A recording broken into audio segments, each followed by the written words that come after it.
Hello, welcome to the Wildrose Arcade podcast. It's our first podcast of 2021, and we're all excited. Wow, I guess it is. It really is. Hey Rob, where's the rap? Wow. I lied. Damn. I lied all of our benefits. So I guess, as usual, we'll start off with what everyone's been playing. God, who to go with first? Who's going to be the lucky one today?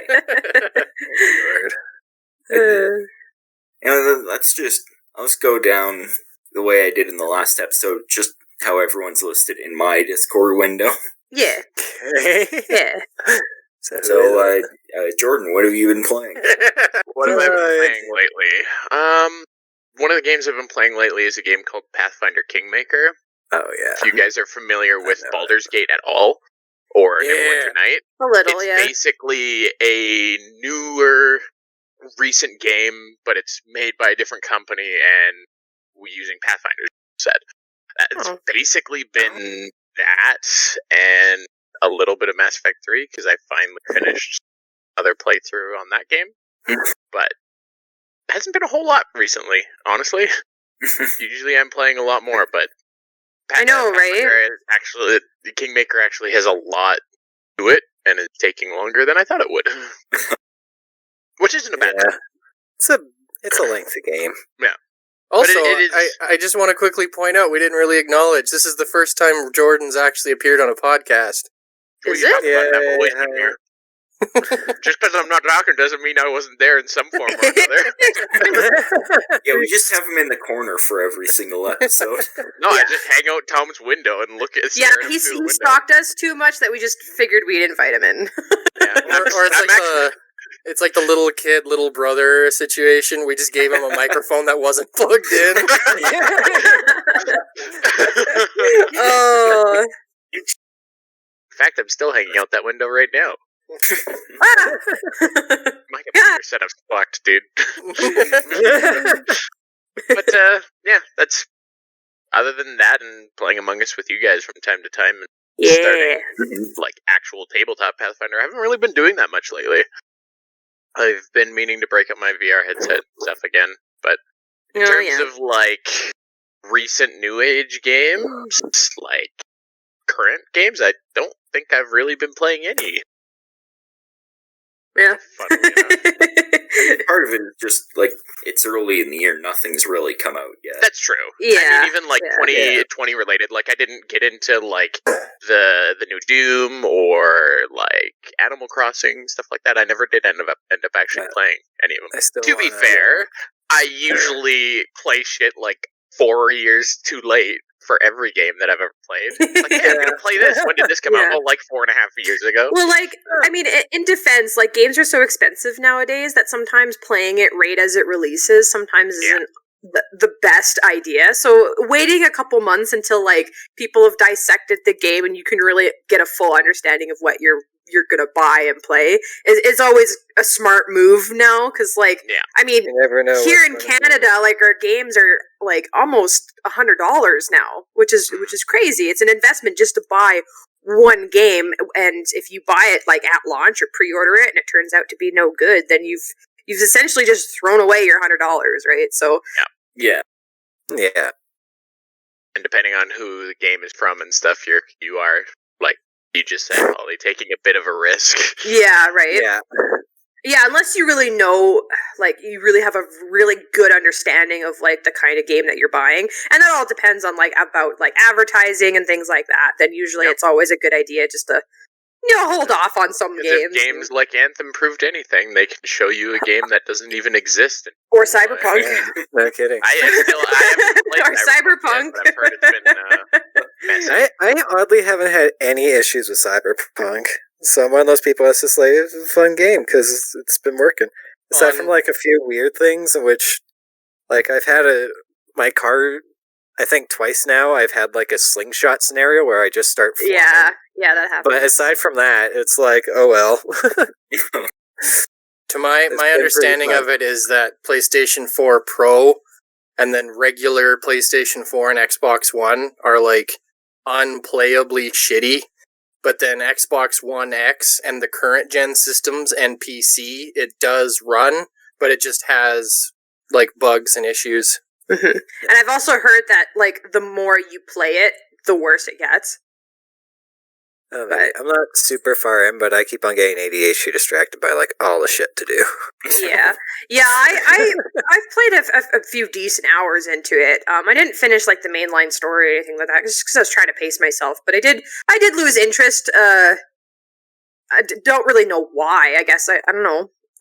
But the only glitches that I really encountered, either I just didn't notice them, but the game crashed almost very consistently, which got very annoying because I would just have to, reload the game and whatever. And the auto-saving helps with that because it's not like I lost any progression or anything like that, but it always happened when I was driving.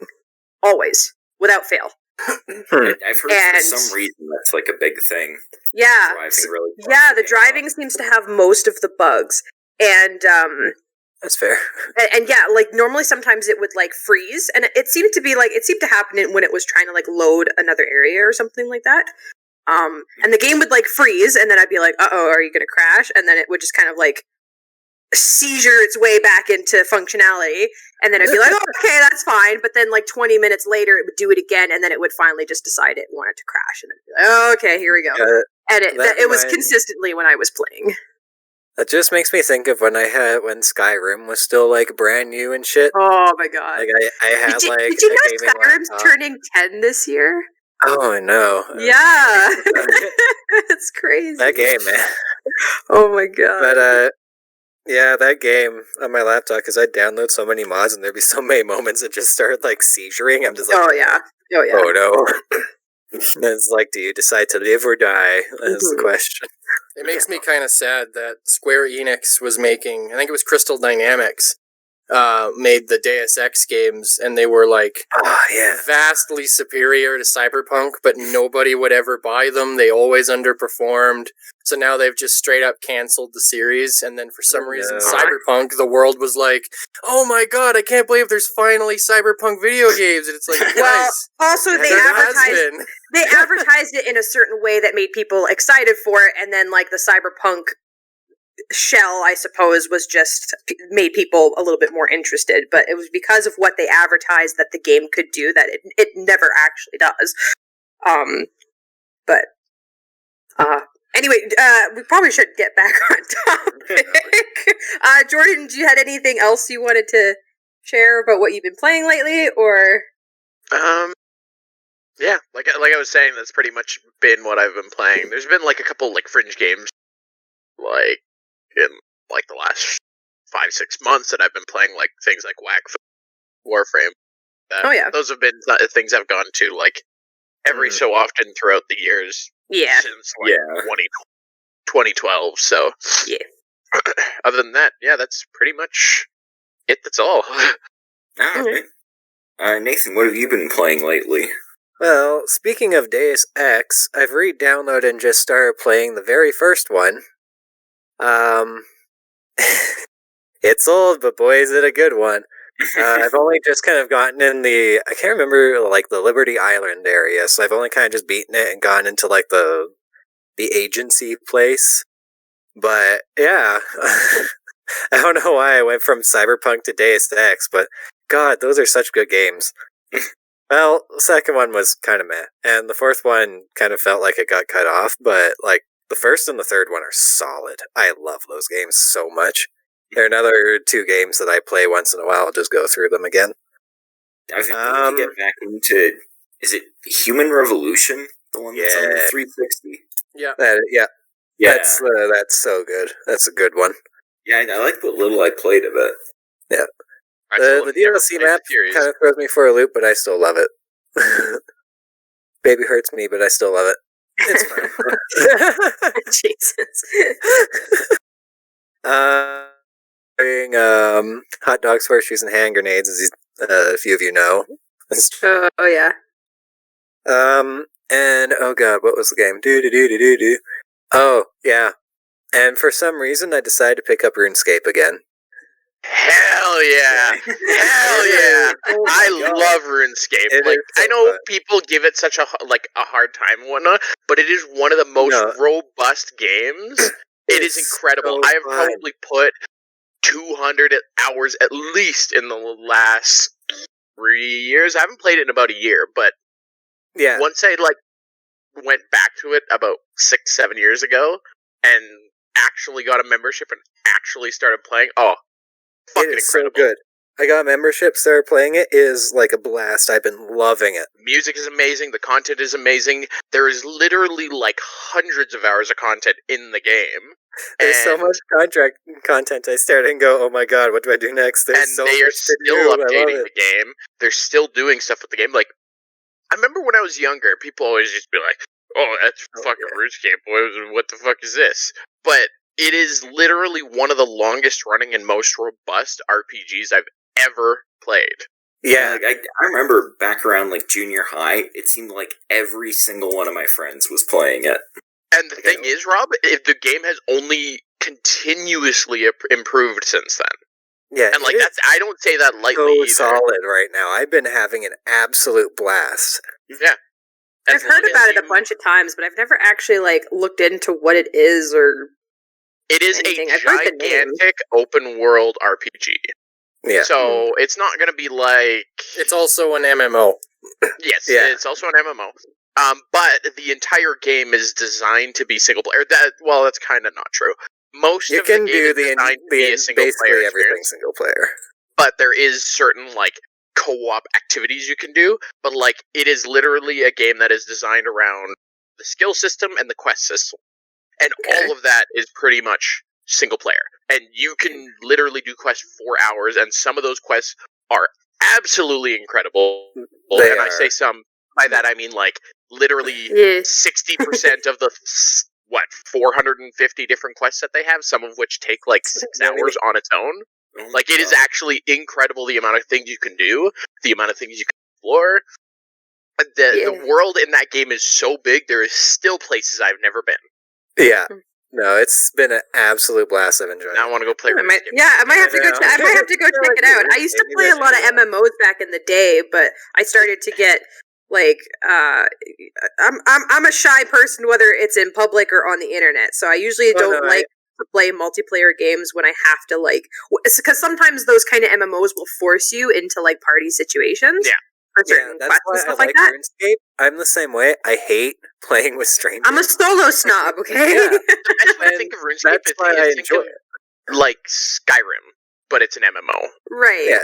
It's that exact same experience. It is designed to be a gigantic single-player open-world experience, but there are other people around. Oh. Yeah. I might have to check it out. And the other thing that's always super impressive with it, when I was younger, I never had a membership, but I was still able to play it forever as free-to-play. And you have access to 30% of the map. And then you get a membership, and it's oh my Jesus fucking Christ, there's so much to do, what do I do? To do. The only thing I really remember when I played RuneScape was Nathan and I used to spend hours farming bananas. We had our own story thing on that damn island. Hell yeah. It was we just roleplayed us living on this stupid island, harvesting bananas and beating up shit that came out of the volcano. It's a beautiful we're all time. gonna go play RuneScape now, right? Yeah, totally. I'll play. I started a new character. I think I got 35 magic. I'm a wizard, but for some reason my highest skills is blacksmithing and mining. Oh, hell yeah.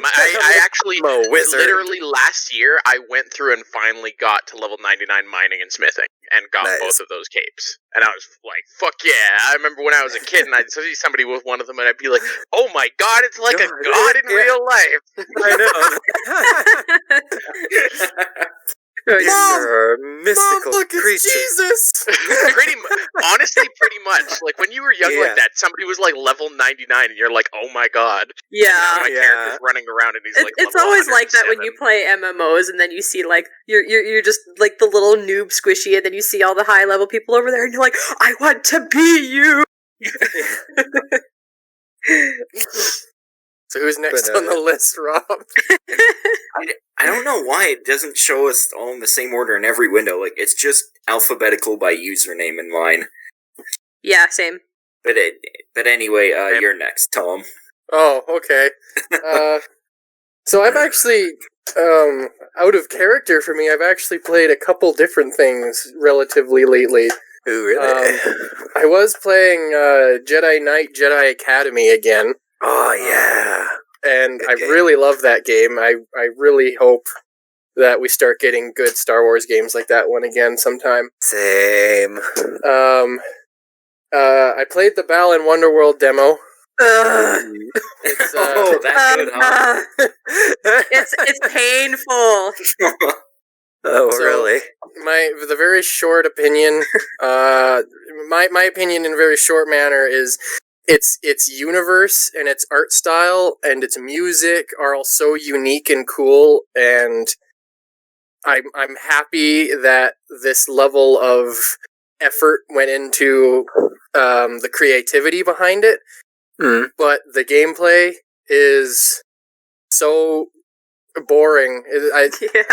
I don't know how to. It's the like, only way to describe it is that, like, it's boring. What game is this? Balan Wonderworld. It's a 3D platformer. It's So been getting a lot of hype because it's like the newest thing from Yuji Naka. Naka. Yeah. Uh, I've never heard of this game before. Not even a little bit. I haven't either, but I recognize the name. basically, Developed it, not the game. if you think of Banjo-Kazooie, if Banjo-Kazooie had nothing to do. That's so depressing. Well, there was. I got to the end of the demo, and there was a final boss, and I actually loved the way the boss looked and what his attacks were. I thought it was really cool. But it had Music was this. great too. It had this big dramatic like entrance cutscene, and then it went into the battle, and I was like, "Oh yeah, okay, here we go!" And I beat him in like probably 30 seconds. And then the ending cutscene of that boss fight was a bunch of NPC characters and your character all doing a dance number. It was so cringe, so cringe. I looked at my cat and I said, "Am I having a stroke?" Because I didn't know what I was seeing. Oh my god! But it's something I do think if the game, I imagine it's a game that'll go really, really cheap, really, really quickly. So at some point, I want us to play it on the channel just so I can kind of see if this game has anything more to offer beyond this demo. But if the demo is any indication, it's a really boring game. I mean, it's a really meaty demo. Like, you can actually get over an hour's worth of play in the demo. So, Really? yeah, so, like, if anyone has any remote interest in playing this game, like, I do suggest that you download the demo and you do play it for yourself, because obviously these are our opinions and whatnot. But yeah, like, I don't know if, like, going through more of it, like, does the gameplay change? Does it get better? Is, like, the story and the imagination worth going through it? But, like, at face value right now, like, I played it for, like, maybe 15, 20 minutes. Like, I just played the first few levels and got to the first boss just to get kind of a first impression. But, and I'm not really the target audience for this either. Like, I used to play platformers a long time ago. I don't really play them nowadays, because, like, the kind of games that are coming out now are the kind of games that I wish I had when I was playing 3D platformers. So, Yeah. so really not the target audience for this. But yeah, as I was playing it, like, there's so much going on in, like, the levels and the worlds and all this stuff, but it still felt so blah. Like, I didn't care. Like, that's the thing, right? And a game kind of has to make you care, you know? Like, I don't know. But yeah, like, honestly, the first impressions are that the controls are weird. Very weird. Yeah, it sounds like the gameplay loop kind of doesn't exist for this game, if I'm to be honest. Like, I played the demo on the Xbox One, and it's on PS4 and Switch, and I think Steam as well. The game controls with 3 buttons. Like, you have... Well, yeah, okay, so 3 buttons. So you have... not including your movement, not including your joystick and your camera. So you move around, like, think of how Banjo-Kazooie or Mario 64, any 3D platformer, you move around like that. You have the jump button, and then the switch costumes button. And every other button on the controller is just does another the exact jump same button. thing. So you basically, you have A, X, Y, V, or square, X, circle, triangle, whatever. All your face buttons do the same thing. All of them jump. All your triggers, they jump. All of them. So you basically have move and jump, but then if you put on a costume, you now have move and whatever function that costume has. So and the costumes work kind of like power-ups, and I guess like a Mario game would, I suppose. Yeah. Okay. So if you're just your human dude, you can jump onto an enemy like you would in Mario to hit them on the head and damage them or whatever. If you have a dragon costume and you switch to it, you can no longer jump, but your dragon spits fire. So then you might be in an area where you have to kill enemies on platforms, but you have to jump to get to the platforms, but the jump is really high. So you might have to switch to like a rabbit costume to jump up on the ledge and then very quickly switch to your dragon so you can take down these enemies. Like it on paper, the costume system sounds interesting, but it's so bizarre to me that you have all these buttons, and it's not like it's limited by, you know, like an old NES or Sega Master System game where you only had 2 buttons on the controller. It's like I don't understand why the controls are set up this way. It feels so weird. Mm-hmm. But other than that, I played Cyber Shadow for, I think, about 2 hours now. Cool. I really, really, really like Cyber Shadow. It is way more difficult than The Messenger in weird ways. The Messenger was very tricky platforming. This isn't so much very tricky platforming as it's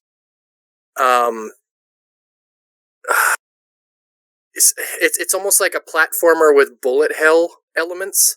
So it's not that the terrain is the hazard, it's that the amount of enemies attacking you while you're navigating is the hazard, if that makes sense. Yeah. And it's a lot of fun. Its controls are very tight. It's very fast, very fluid. It's very it's just a good game so far. I'm really enjoying it. I have, keeping in mind, I've only played about, I think, 2 hours, maybe it's like an hour and a half or so. So not really enough to form like a huge definitive opinion, but so far I really like it. Rob, did you see my tweet? Tweet. Silence. Where I shared the video of my boss fight. No, I don't remember seeing that. Okay, I was just curious if you'd seen it, because I had a little bit of like a fangirl moment. So I shared a video of me beating the first boss of the game, and I the caption with the tweet was word for word, I don't remember, but something along the lines of, "Oh, so far I'm really enjoying Cyber Shadow. Reminds me of a lot of The Messenger in a good way." And the developers, because everything gets, I put in the right hashtags and ats and whatever for all the things, right? Yeah. So the developers of Cyber Shadow actually saw it and was like, "Right on, we're happy that you're enjoying the game so far." And then the Messenger's Twitter responded to that, "Don't you dare steal our #1 fan." And I was like, "Oh my god, they know I exist!"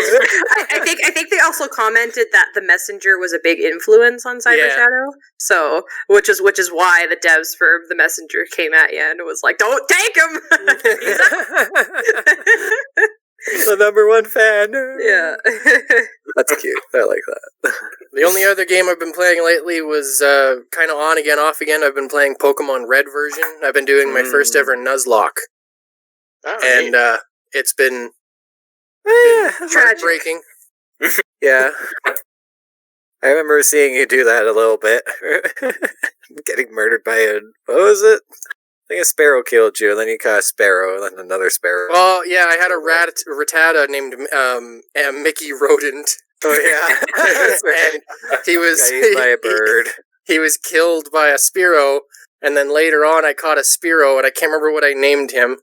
But then the Spearow was killed by a wild Rattata, and I thought it was hilarious. Poetic. You and I were laughing about that. Yeah, I had a Gloom that I named Grunion, Grunion doing really, really well and being one of my A-listers, and he died from a critical hit, and I was very sad. Poor Grunion. I have a Gyarados named Windsock that is currently leading my team. That is an excellent name. Windsock. Amazing. Yeah, so far my Gyarados named Windsock and my Pidgeotto named Flup are my 2 MVPs. Yay, Flip. But that's about all I've been playing lately. Alright, cool. So, yeah, I guess, well, we know Holly's played a little bit of the Balan Wonderworld demo. What else have you been playing? Well, I guess I've been playing mostly demos as of late. Because, well, I mean, like, yeah, I played the Balan demo, just so I can see what it was about. Because I initially watched another video about it, just because I knew that when me and Tom saw it at, I think it was the E3 when it was announced and whatever, and both of us were fairly interested in it because it looked really cute and whatever, so that's, I ended up watching a video when I saw it come up talking about it, and then I told Tom about it, and I was like, hey, you have to play this game because I hear it's a steaming pile of garbage, is probably what I said, which is not true. It's not a steaming pile of garbage. And then so he played it, and he said, I got bad news, Balan Wonderworld sucks. And I was like, oh, okay. He's like, you should probably play it. And I was like, yeah, I should probably form my own opinion of it, and yeah. And then I played a lot of the Monster Hunter Rise demo. Hell yeah. Which I'm so excited. I'm so excited for, for this game. I don't know why, but as soon as I saw the trailer, it triggered a weird sorry, English. My mouth is doing weird, mysterious things. It triggered a like weird sense of nostalgia for me. And I am not a Monster Hunter veteran. I was introduced to Monster Hunter with Monster Hunter World. But I don't know, something about it just stuck with me. It has heavy folk Japanese vibes. Yeah, so and I think it reminded me of an old MMO I used to play when I was like 13, and I used to play with my sisters a lot, and we had so much fun playing this MMO, and I think it like really reminded me of this particular game, which just brought back a lot of good like childhood memories. So I was like, oh, this looks awesome. And then I played the demo, and then I was immediately sold. I was like, okay, when is this coming out? When can I play it? I'm trying to think of like to kind of like with eyes unclouded from fangirling of like how I can describe the good and the bad about this game. I really love the Palamutes. That is probably my favorite part. Because I think it's a really good way of like, you know, chasing down your monsters, traversing like the area, like looking for like plants to make potions out of, stuff like that. I think it's just a really good idea for just fast and good traversal. Also, the fact that your like Palamute and your Palico can also help you in battle, which I think has been there before. I think I remember that in World as well too. Which one? Sorry. That your Palico helps you fight. Sort of in World, but not really. It was the I don't remember it being as like in depth as how Rise has done it. And you can even like do mounted fighting on your Palamute if you wanted to. It's not as effective, but if you really like, what I found myself doing is that I would charge at the monster on my Palamute, and then I would attack the monster with my Palamute, and then dismount, and then start like engaging in battle. But I just thought that was really cool that you can like just fucking mounted battle all these monsters on your Palamute, which I thought was really cool. And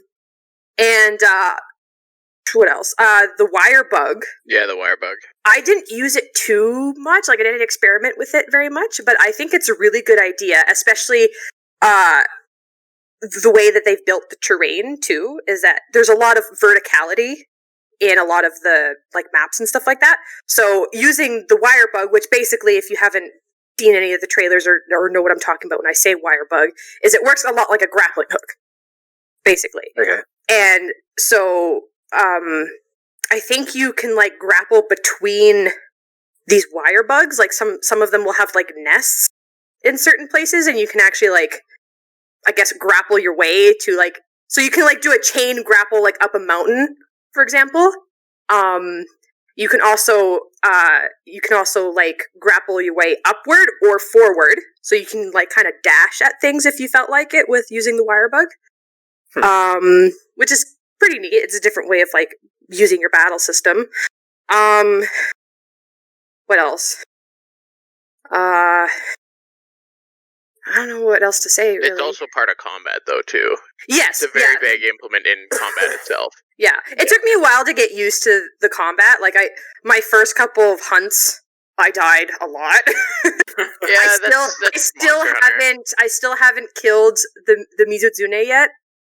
Well, Mizuzune is a bitch, so... I know, but I love it. I love it. It is really She's cool. beautiful. I'll happily let that thing kill me Bubblefish if I can fight it.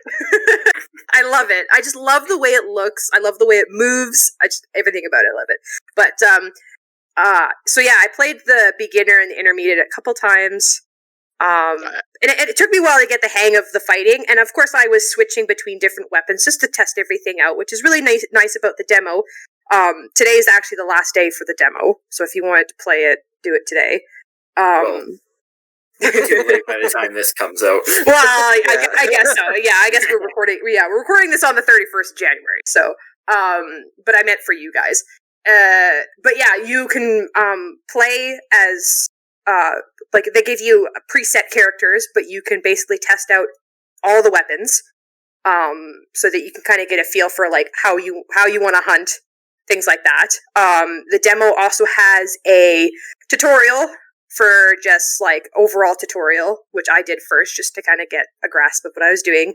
And then they have a wyvern riding tutorial, which is a new mechanic for Rise where if you damage your monster in a certain way, you can use your wire bug to mount them and actually use them to like either kill themselves or kill other monsters, which I thought was really interesting because like if there's no other monsters around you and you trigger the wyvern riding, you could basically just make the monster like run into a rock side and then just like beat itself to death if you really wanted to. Basically looks like you're puppeteering them. I'm sorry? It basically looks like you're puppeteering them. Pretty much, yeah. And I thought that was really cool. It's really interesting. So I played with that a little bit. But yeah, I'm very stoked for the full game to come out, and I will definitely be buying it. It's like right away. I'm not gonna wait for it. I want to play this. So very excited for Monster Hunter. And then other than that, yeah, we played Among Us around Christmas time, which was a lot of fun. Hell yeah. And yeah, I'm always the sus. What else? I picked up. I'm just trying to do my little tasks. Yeah, I picked up. Well, I got it for my birthday. I finally got Ghost of Tsushima on my hands. Excuse me, sorry. I had coffee. I had to burp. I like it, but it's not. I don't know. It wasn't what I was expecting, I suppose. I really like the open worlds, like the graphics are beautiful. The combat took a while to kind of get the hang of. Like there's a lot to do with like, I guess customizable combat and stuff. And I like those in like games, but I don't like it when it's like overwhelming, you know? Cause like, I'm not the kind of player to really care about customizing my combat to the nines. You know, if the developers feel that the game should be played a certain way, I'm totally fine with that. But sometimes when games like these, they kind of overwhelm you with all this information that you don't even know what to do anymore. And I kind of felt like that with Ghost of Tsushima, which I don't know, which kind of deflates me sometimes because then I feel like I'm not optimizing the game to its full potential at that point. And then I feel it's weird. I don't know. Yeah, I feel deflated when I feel like I'm just, I guess I'll put this skill point here, not really having a strategy, just kind of doing it all willy-nilly and stuff. Yeah. So, yeah, like, I understand there's a lot of people that do like to play games like this because they want to, like, personalize how you play the game, which is totally fine, but that's just not my thing. Other than that, like, the story is interesting.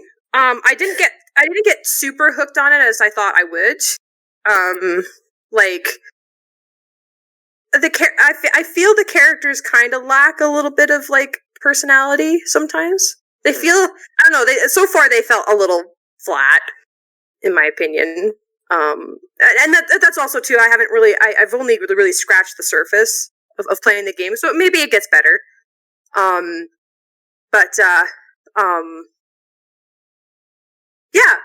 Overall, I do want to come back to it. I've had this weird slump of like, I have all the time in the world to play games, but I'm not playing games, which is really weird. So, so I'll probably go back to it when I'm in the mood to like sit down and play like, you know, a 60, 80 hour game or however fuck long it is or whatever. But yeah, as I was exploring and like looking around, like that was my favorite part. Like I honestly probably gave like two shits about like what was happening in the story, but when I was exploring, like I would see something off in the distance and I'd be like, ooh, what is that? And I'd be all curious about it. And I love the mechanic of like setting markers. Instead of having like a marker that you can see in the distance or it being on your map or whatever, the current of the wind directs you to where you've placed your objective, which is really interesting. It really keeps you like immersed in it, like in the game. Like for example, for Assassin's Creed, if you put a marker on your map and then you go back into game, you can see that marker in the distance, right? Yeah. In Ghost of Tsushima, it doesn't do that. Instead, you can and you can activate this whenever you want if you do get lost. The wind will blow in the direction that you need to go. So instead of seeing this like world fourth wall breaking marker in the wind is taking you where you need to go, which I thought was super creative. I loved it. And then actually today I picked up Crash 4 again. I got that for Christmas and I played a lot of it. But man, Crash kicks my ass. Oh my god. I'm a Crash Bandicoot fan because it is a big part of my childhood. It is a big part of like the first games I've played. So it's a special place in my heart. But man, I am not a star Crash Bandicoot player. That is for sure. Crash kicks my ass. And it is emotionally and physically exhausting for me to play Crash Bandicoot. Because of how shitty I am at it. It's just like Crash Bandicoot in its whole, I guess. Like the gameplay is designed around flow, I guess. So like if you don't have like a good grasp of like how that flow is, you're not going to be very successful. And sometimes I feel I don't have a good grasp on that flow. So it's very difficult. Because, like, obviously, like, Crash Bandicoot can and is also designed to be, like speed run. So, like, there's certain Crash games that it's built on momentum. So, when as you keep going, like, it's actually better that you don't stop. You just kind of go and let the flow take you, right? Certain Crash games, I guess I wouldn't say certain Crash games, but the first Crash game is a little bit more based on patience. Which is like, you kind of have to like be patient, think about what's happening, so that you can get that type platforming all together and stuff like that. But yeah, Crash 4, It's About Time is a monster. It really is. It goes back to its like original Crash Bandicoot roots, which is the difficulty. And the really tight platforming, which is good. It's fine. Like it's really well designed. Just not for me because I suck at playing Crash Bandicoot. But I'll play through a level and I'll have like 20 plus deaths just for one spot, just because like I'm either because like I'm a panicky player. Sometimes I'll panic and like hit certain buttons that I'm not supposed to be pressing because I'll be like, shit, fuck. Because things are happening, and then you're just trying to react, right? And not think about it. And sometimes my reaction will cause me to die. And then I'd be like, okay, well, that's stupid. And then I do it like 6 more times. So I played a little bit this morning, and I lasted a whole, like, probably 10 minutes before I had to, like, rage quit, because I was just losing my mind. And yeah, I'm probably not even, like, I think I'm about like over halfway through the game. But I do not play this game to be a completionist at all. If you play this game to be a completionist, you are a sadist. Honestly, it's impossible. Like, there's so much content and recycled content, in my opinion, in Crash 4, just to kind of make the length. I think Toys for Bob wanted to justify the hefty price tag with more content, but instead of creating like new content, they kind of like recycled some stuff. Like, you can basically to like complete the game, you have to replay levels multiple times, because you not only have to collect all the gems in every level, which there are 6 gems per level, by the way. And not only do you have to do that, but you have to collect them a second time to do the inverted levels, which is like an unlocked bonus. So in total, you have 400 plus gems to collect throughout the entire game. On top of that, you need to get all of the relics, which some of them you have to do perfect complete runs of each level, which means getting all of the gems while not dying a single time. And you have to do that in the regular levels and the inverted levels. And on top of that, there's tapes that you can collect that give you these bonus levels that are like origin stories for Crash and Coco or whatever, that are like these super like difficult levels. They're pretty much pointless unless you want to go for the 100% completion. And I think there's like 20 or 30 of them or something, and you have to do all of those, as well as getting the platinums for all of those, as well as getting all the gems for those levels too. So and you look at Crash 4 the way the rest of us look at you when you admit that you got all 900 Koroks. I was just going to say that. But I didn't have to suffer. I didn't have to suffer for it. Because, I don't know, like, I'm sweating as I'm talking about it, or maybe it's just really hot in here. But I'm legit sweating right now. But to me, it just seems so like crazy. Like, I feel guilty when I play Crash because I don't go for the completionist route, which is kind of 90% of the gameplay, to be honest. But the other games made that goal seem doable, but Crash 4 doesn't, and I don't know like why they've decided to punish us so. It's just so strange and weird. I know, because like even in the original like trilogy, like the first 3 Crash games, I always felt that it was still difficult to do all the collection just because I was a kid when I played those games and that just wasn't really my style. Nowadays, it's completely doable, and it's doable within a few hours, maybe even an hour. But doing it in Crash 4, you're going to spend at least, like, 3 days or more, like, trying to complete it. It's crazy. It's absolutely insane.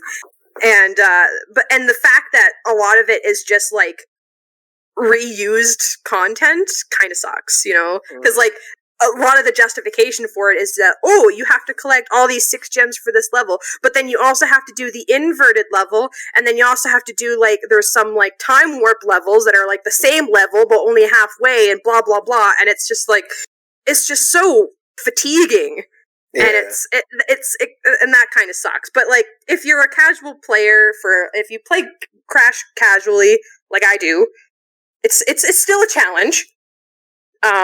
But, like, don't, unless you hate yourself and you have nothing but time, don't try to complete Crash 4. Like, and the only benefit you get is that there is a true ending to do 100% completionist, but in Crash fashion, there's also a 100...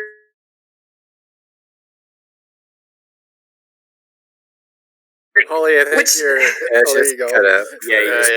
Oh, did I? Okay. Yeah. Okay, what I was just saying is that if you complete Crash 100%, you get, like, the true ending, or I guess whatever. And then if you... Crash Bandicoot usually does, like, 106% completion. And if you do that, it gives you a secret ending. Which is just silly, because the secret ending is, like, 20 seconds long, and it's silly. Is it just another dance party? No, it's not a dance party. Trust me. So, like, the only real benefit for doing the 100% completion is if you want to see those endings, or if you just want to see the numbers in your inventory that you got all the shit for bragging rights. And then the gems, on the other hand, can be a little bit more justified, because if you collect all the gems in a certain level, there's a costume you can get for Crash or Coco for that specific level. And the costumes are actually really cute and fun. Some of them have, like, nods to the series or whatever. They actually have a classic Crash costume that I have, which I thought was super cute because he's all, like, polygon, like he looks like in the original games, and I thought that was really cute. And some of the costumes are, like, super awesome. So there is a benefit to doing that kind of stuff because there is rewards as you collect and as you play. But to do all of the other stuff, like the time trials, the getting all the relics, doing all the perfect runs for every single level, like, that's just, you're just torturing yourself at that point. So there's my Crash Bandicoot rant. I have never played that game series, not even one. I mean, if you like platformers, they're good games. I like them. Maybe because I hate myself. No, I'm just kidding. But to anybody who hasn't played Crash Bandicoot, you will die. You will die multiple times. And I guess the game kind of encourages it because you kind of can experiment with the platforming to see what you can and can't do, I suppose.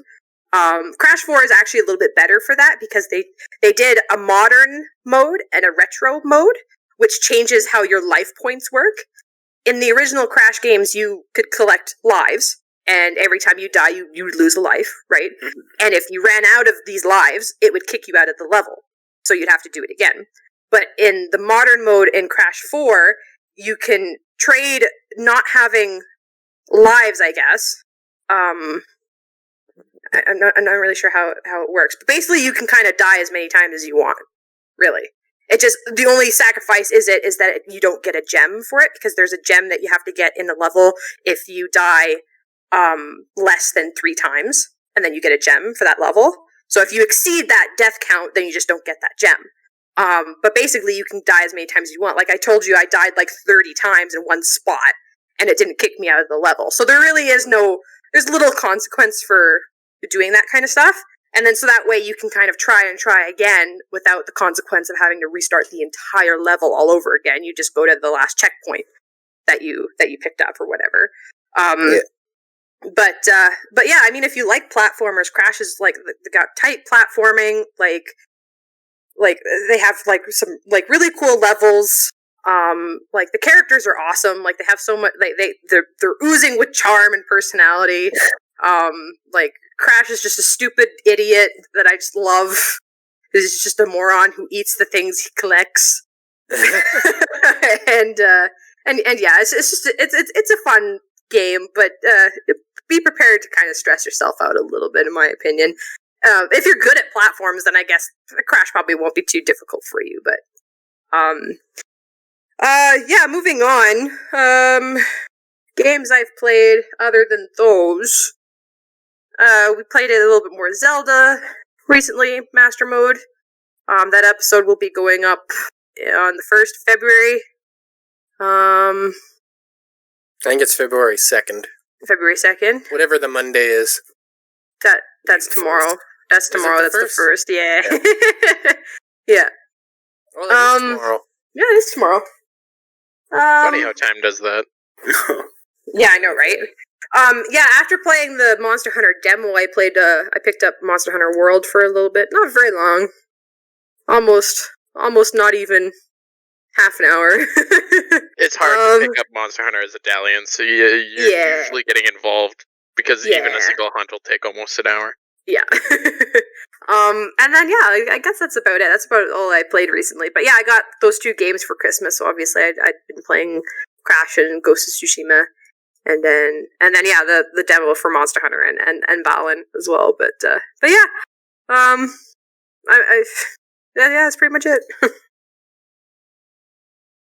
Pass the baton over to Rob. Yeah, so I mean, obviously I played the Monster Hunter demo. I don't really have anything to add to that conversation. I think it's pretty much been covered. I don't know how I feel about the hunting horn.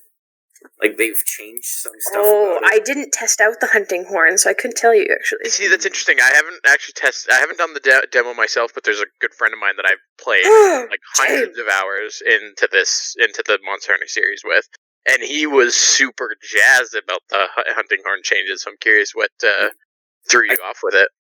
I just don't. For one thing, I think they've changed how like the buffs are activated. Oh, they've systemically changed the weapon. That's for sure. From the amount of notes that you require to.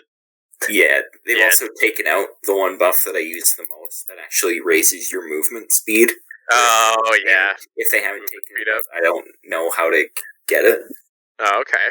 I mean, overall, like Holly was saying, I'm still really excited for the game, and I will probably adjust to how the hunting horn works. It's just changed a little bit. Is the hunting horn your main weapon? Yeah. That is incredible. You are the first person I've finally found that is a hunting horn player. They're very far and few between. Yeah, there's very rare hunting horn players, but they're quite treasured if you do find them. We're just a higher class of people. But yeah, the other ones, I've been getting. I was gonna say getting back into, I guess more finally getting into SSX on the 360, because I'd gotten it a while ago, and kept thinking, oh yeah, I should give this another try, because when it works well, it feels great, but there was just one level that I kept kind of bouncing off of. But yeah, like lately I've been watching a lot of like skiing on TV. Just because like it's one of the sports that I don't feel guilty about watching during a pandemic. That's fair.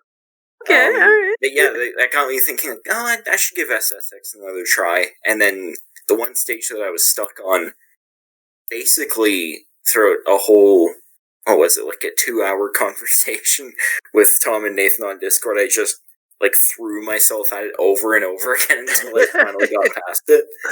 Yeah. And yeah, I've just, like, I finally ended up beating the one level. And I just want to add that even though the game kept asking Rob and giving him the option to skip this level, he refused. Yeah, he really. Well, yes, because I will get to that. Like, I've sort of gotten more of a handle for the game, and I am enjoying that. That is one of the things that I still don't like about it, is every single time, like once you fail an event 3 times, every single time you fail it after that, it will ask you, do you just want to skip this? Even the ones that the one that I was on, the Deadly Descents, which are supposed to be like the centerpiece of the game, it says, oh, do you want to skip this? And I guess just get to the part where you go online and pay us for upgrades or whatever. And there's no option to turn it off. They also have some levels where, like, they kind of switch the perspective around. So instead of being over your shoulder, it's just, like, looking at the face of a mountain as you go down. I don't like those, really. But yeah, overall, I'm just, like, I'm getting more and more into the game and actually really enjoying it. That's good. So you were getting very frustrated at it. And and then I guess the last one, I finally picked up Panzer Dragoon Remake on the Switch, because it's now 75% off on the eShop. Oh, really? Yeah, and I didn't want to pay $30 for what is apparently a 1-hour game. Oh, yeah. Uh-huh. But yeah, like that's another one. I mean, I've only been playing it for like a couple days now, but I've really been getting into it. Like, it's very simple. There's not a whole lot of mechanics to get involved with. You basically, I mean, it's a rail shooter, so you dodge sometimes, and you shoot some things. Yeah. Like, you only have 2 different shots that you use the one button for. So I'm glad I didn't pay $30 for it. Right, yeah. But yeah, and especially yeah. But yeah, like, it's just kind of a cool little arcade style game. It looks great. I really like the music in it. So yeah, I've been having a good time with that. Yeah, there's another game coming out soonish that really reminds people of like Panzer Dragoon, I guess. I think it's called Sentry or whatever. But basically it's like a dogfighting game but on dragons. Huh. Yeah. It's coming out I think in February this year. I think. Yeah, Century Age of Ashes is what it's called. But yeah, basically, yeah, it's a dogfighting style game, but instead of like spaceships and planes, it's dragons. Which I thought was interesting. But when you're talking about Panzer Dragoon, it just popped into my head, and I was like, oh, that game kind of reminds me of Panzer Dragoon. But anyway. Yeah, I guess those are like the big things I've been playing lately. Yeah, I guess that's it. Yeah. Alright, so I guess from here we'll get into our main topic for this episode. Which, an hour in.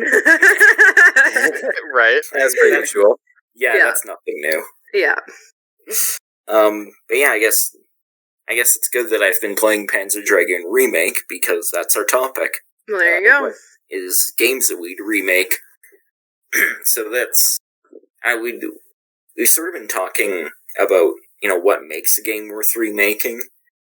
Yeah. Basically, for the purposes of this, I think we can keep it pretty open. But the main ones I'm thinking of would be, games that, for whatever reason, aren't really accessible now. Available, I guess. Games that, maybe had potential but weren't done well. Games that were done well but just haven't aged the way we'd like them to. I mean, those are just examples. I'm not gonna shoot anyone down like, no! Yeah, that doesn't meet the criteria! That doesn't count! Yeah. And before somebody says they want to remake Cyberpunk.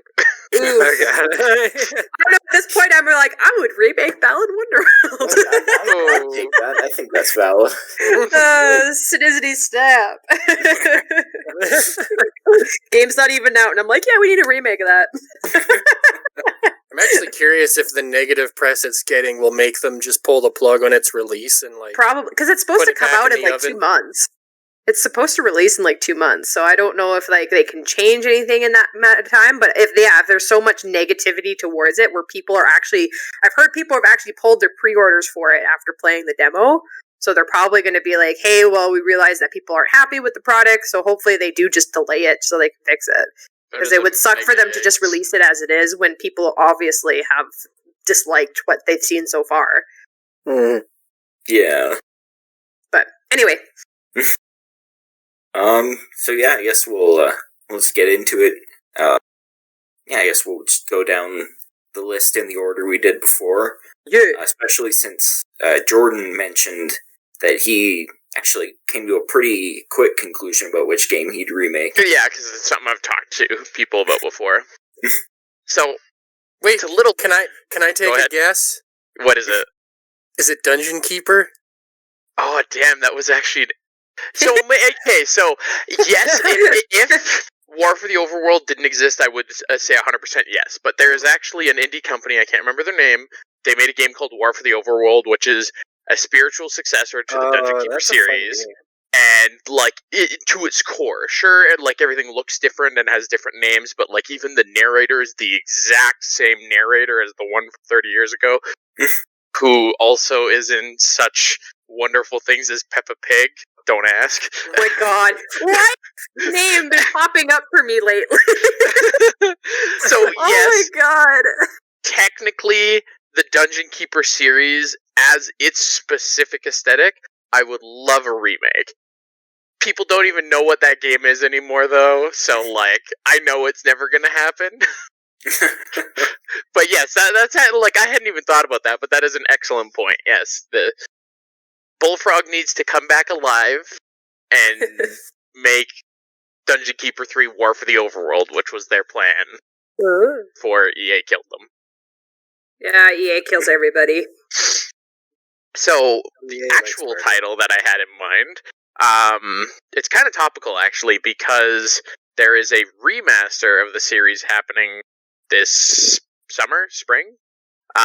They're remastering the Mass Effect series. The entire series, 1 through 3, it's going to be all in one big package with the DLC. Now, I've obviously played the game a lot. Love the game. Yeah. I have feelings about all 3 games. Like, I know there's controversy over the games, but honestly, that has never really affected my experience of the game.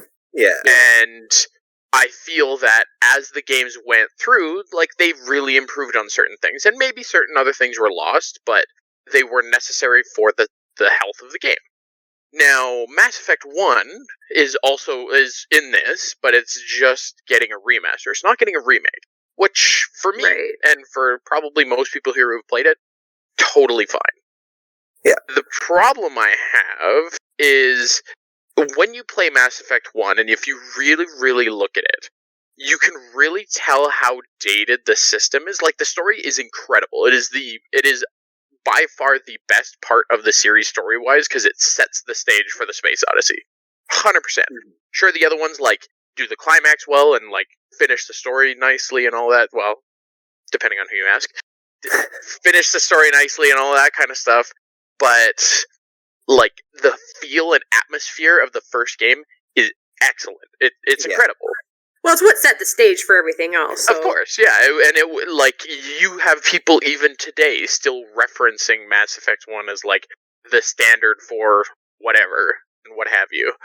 But the issue that I have with the game, and it's not even an issue that I have, it's just an issue that I see the game having, is it is surprisingly dated. It is built off of the old RPG systems where you had lists upon lists of random shit that was slightly different but really not, and weird inventory management that didn't fit, and like combat that wasn't smooth or like didn't feel right. Like the best way I can describe it is it's janky. It is so janky, and that's fine. Like, I can look past it easy. Like, it doesn't even faze me. But for somebody new to the series, because they're great games, you want exactly, yeah. It's a hard entry because people are like, this kind of feels weird. Like, it doesn't feel intuitive, and like, there's big, wide open, empty spaces. Like, it's just strange. For the time, it was amazing. Like, people's brains literally exploded because of this game. But you look at it now and it exploded. I know, right? Just died from brain explosion. It just, you can really tell that it's aged, and I think it's unfortunate because some people are like, oh, I'll just like hop in on the newer titles, but that really does an enormous disservice to the game series. You really have a good experience by going through all 3. But because of how the first game is, it doesn't, like, I feel like it will actually rebuff a lot of people from playing the whole series because of how, like, weird the first game is.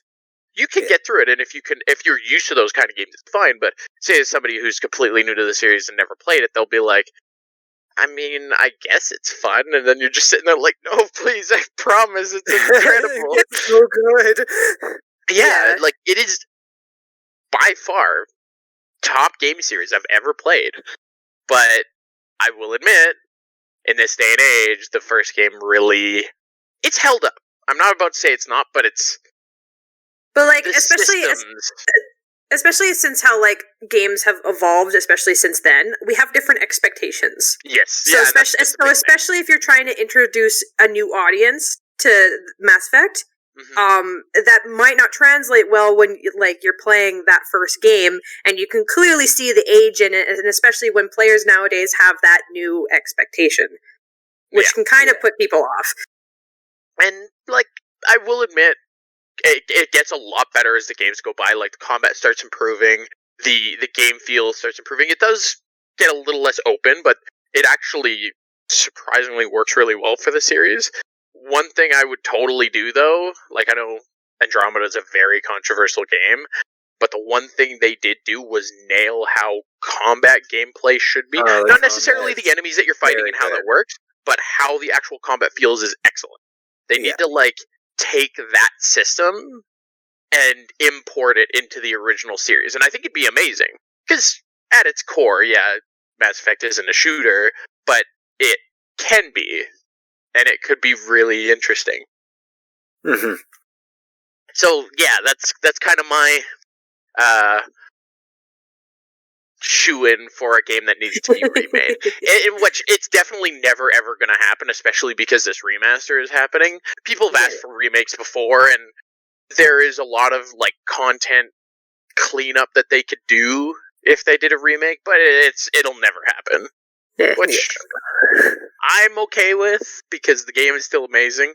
But there are times where I'm like, oh, I want this person to like play this series, but they're used to 2020 games, and then trying to get them into this, they're going to be like, dude, this is kind of like, I don't know. I'm not sure I'd go as far as to say it would never happen, but I don't think it would happen within the next, like, 10 to 20 years. Yeah. If we hit a point where they start, if the games industry starts remaking games the way that Hollywood remakes movies now, and it's because, like, games are now fucking VR, you sleep in a pod and you're literally in the game, I could see them, like, let's remake, like, fucking something from the early 2000s because we still own the IP.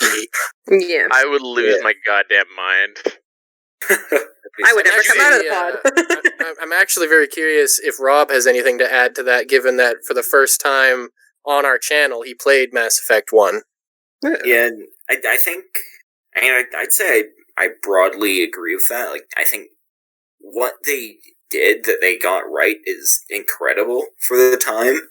There were a lot of moments where, especially in combat, I found myself wishing, that I guess that the game just had the kind of polish that it deserves. Yeah. It's so incredibly ambitious, and it did so many great things. I just love to see it, just get, I guess just be executed as well as it possibly can be. And I think a big part of that is because there were no games like Mass Effect when Mass Effect came out. So they kind of set the standard for what a story-based space odyssey like that would be. So, like, that's the thing, too, that it is hard to get across to people. Is like, some people are like, oh, well, this is weird. This is kind of dated and whatnot. It's like, well, yes, but that's because the things that came after took from this idea. So, like, that's the other awkward thing about it, too. It's like how people are like, oh, Dragon Ball is super tropey. And it's like, I mean, that's fair, but it's also because it established the trope. It invented the trope. Yeah, so that's kind of the awkward thing, too, because Mass Effect 1 was 2007? 2006? 2007. Yeah. 13, 14 years ago? So, that's a long time ago. I actually find... Are you sure it was 2007? I could have sworn it was like 2006. No, it was 2000... Well, it would have been in development in 2006, but... Yeah. I think it released in 2007. I actually find the history of its licensing to be fascinating, because BioWare wasn't owned by EA at the time, but they did lots of work with EA.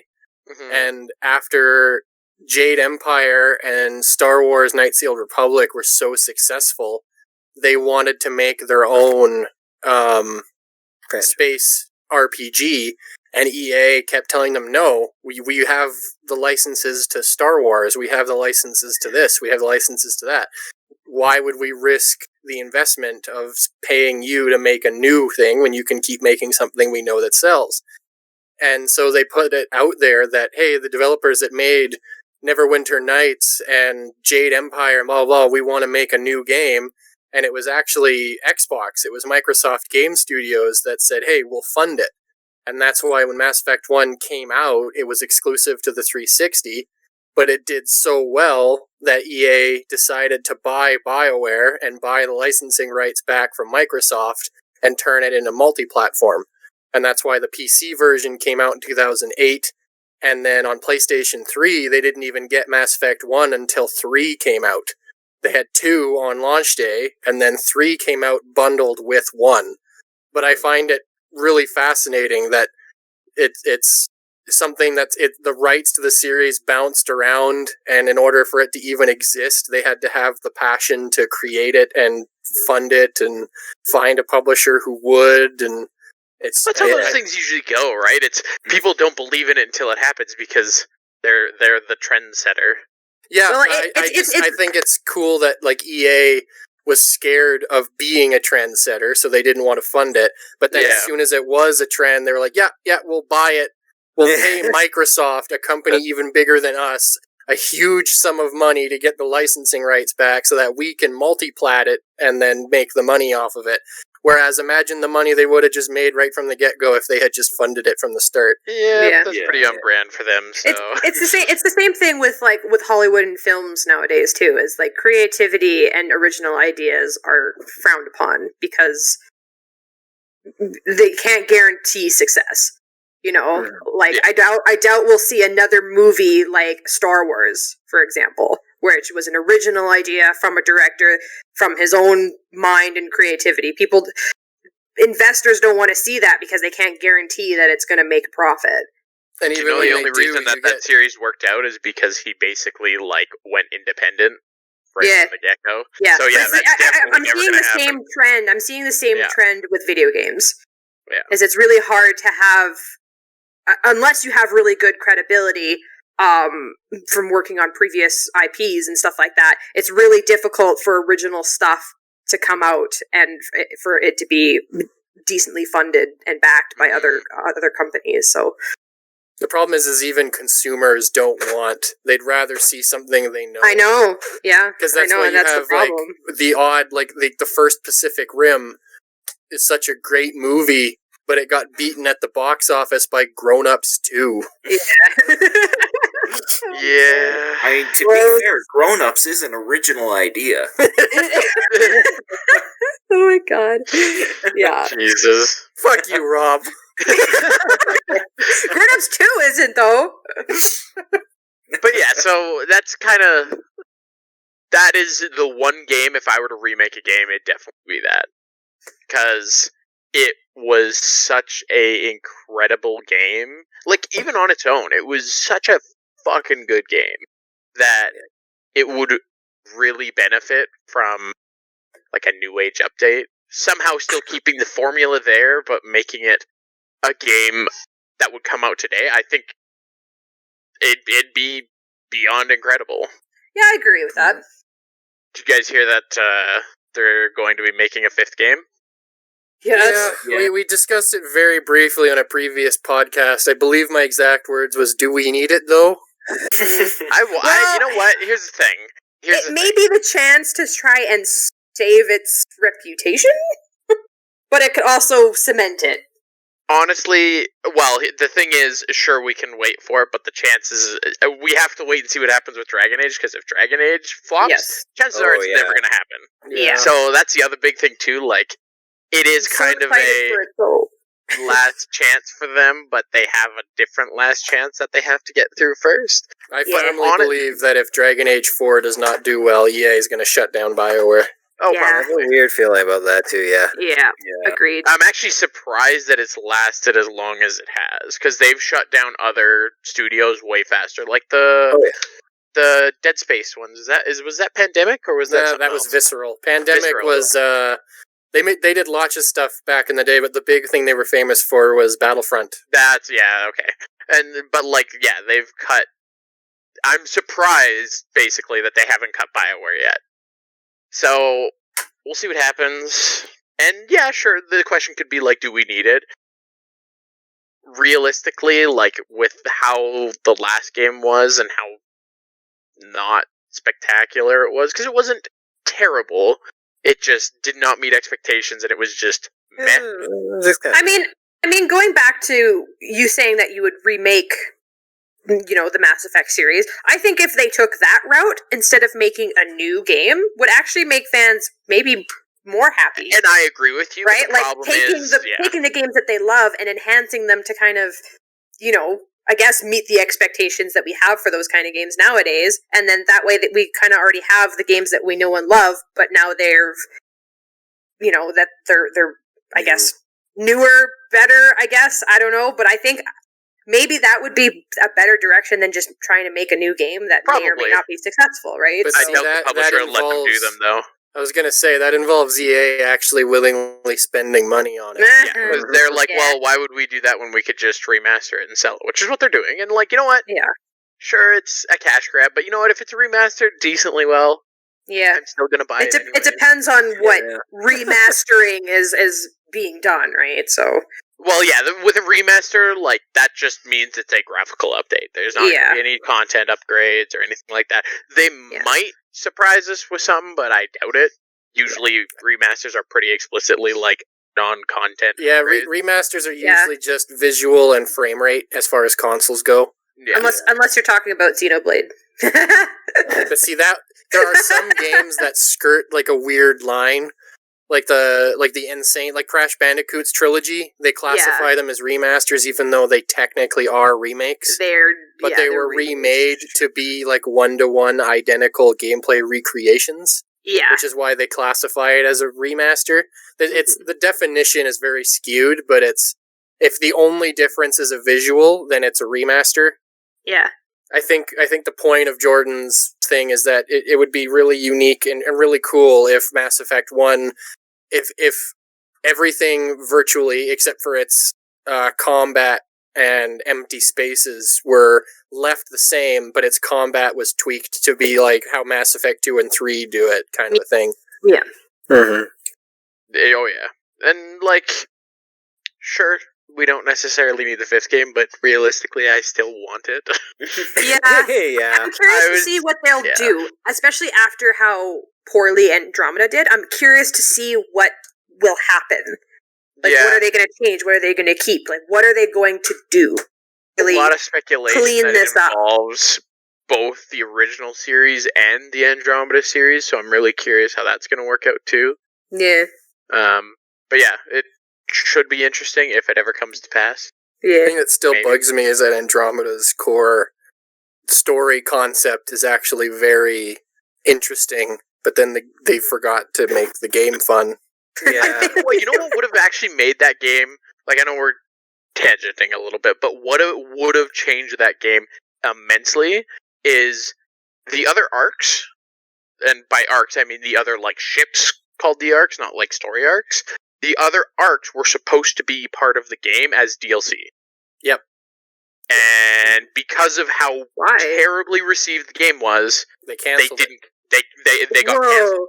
Yeah, so the thing is, like, the story basically, like, who here has played Andromeda? Me. Robin, Holly, are you guys going to play it? I want the channel when we get there. I want to, but I think Tom would probably kill me if I played Andromeda and not any of the other Mass Effect games, because I have not played Mass Effect. So if I started with Andromeda, I'm pretty sure. Actually, you know what? It's probably better to start with Andromeda, honestly, because then you don't have any. That is true, because then I go in with like blind eyes, not as a fan, but just as a player. Yeah.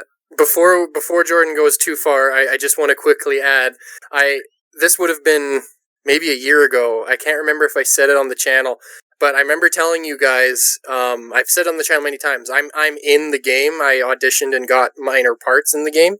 Yeah. One of my parts was just generic NPC number 10, that one of the guys where you're walking on a planet, there's two NPCs having a non-important conversation. One of the voices, I'm that. And I have been confirmed, because I reached out to Ocean Productions, which is the company I used to work with, and they confirmed that I am one of those NPCs in the base game. But they reached out to BioWare because I was curious, because I remembered I had really involved dialogue with a specific character that was like a doctor, and I had interesting dialogues where I remember I had to say stuff like, "Oh, good selection," or "Really? That?" Like stuff like that, where I was like, hey, am I like running a store? And BioWare wouldn't tell me any of that.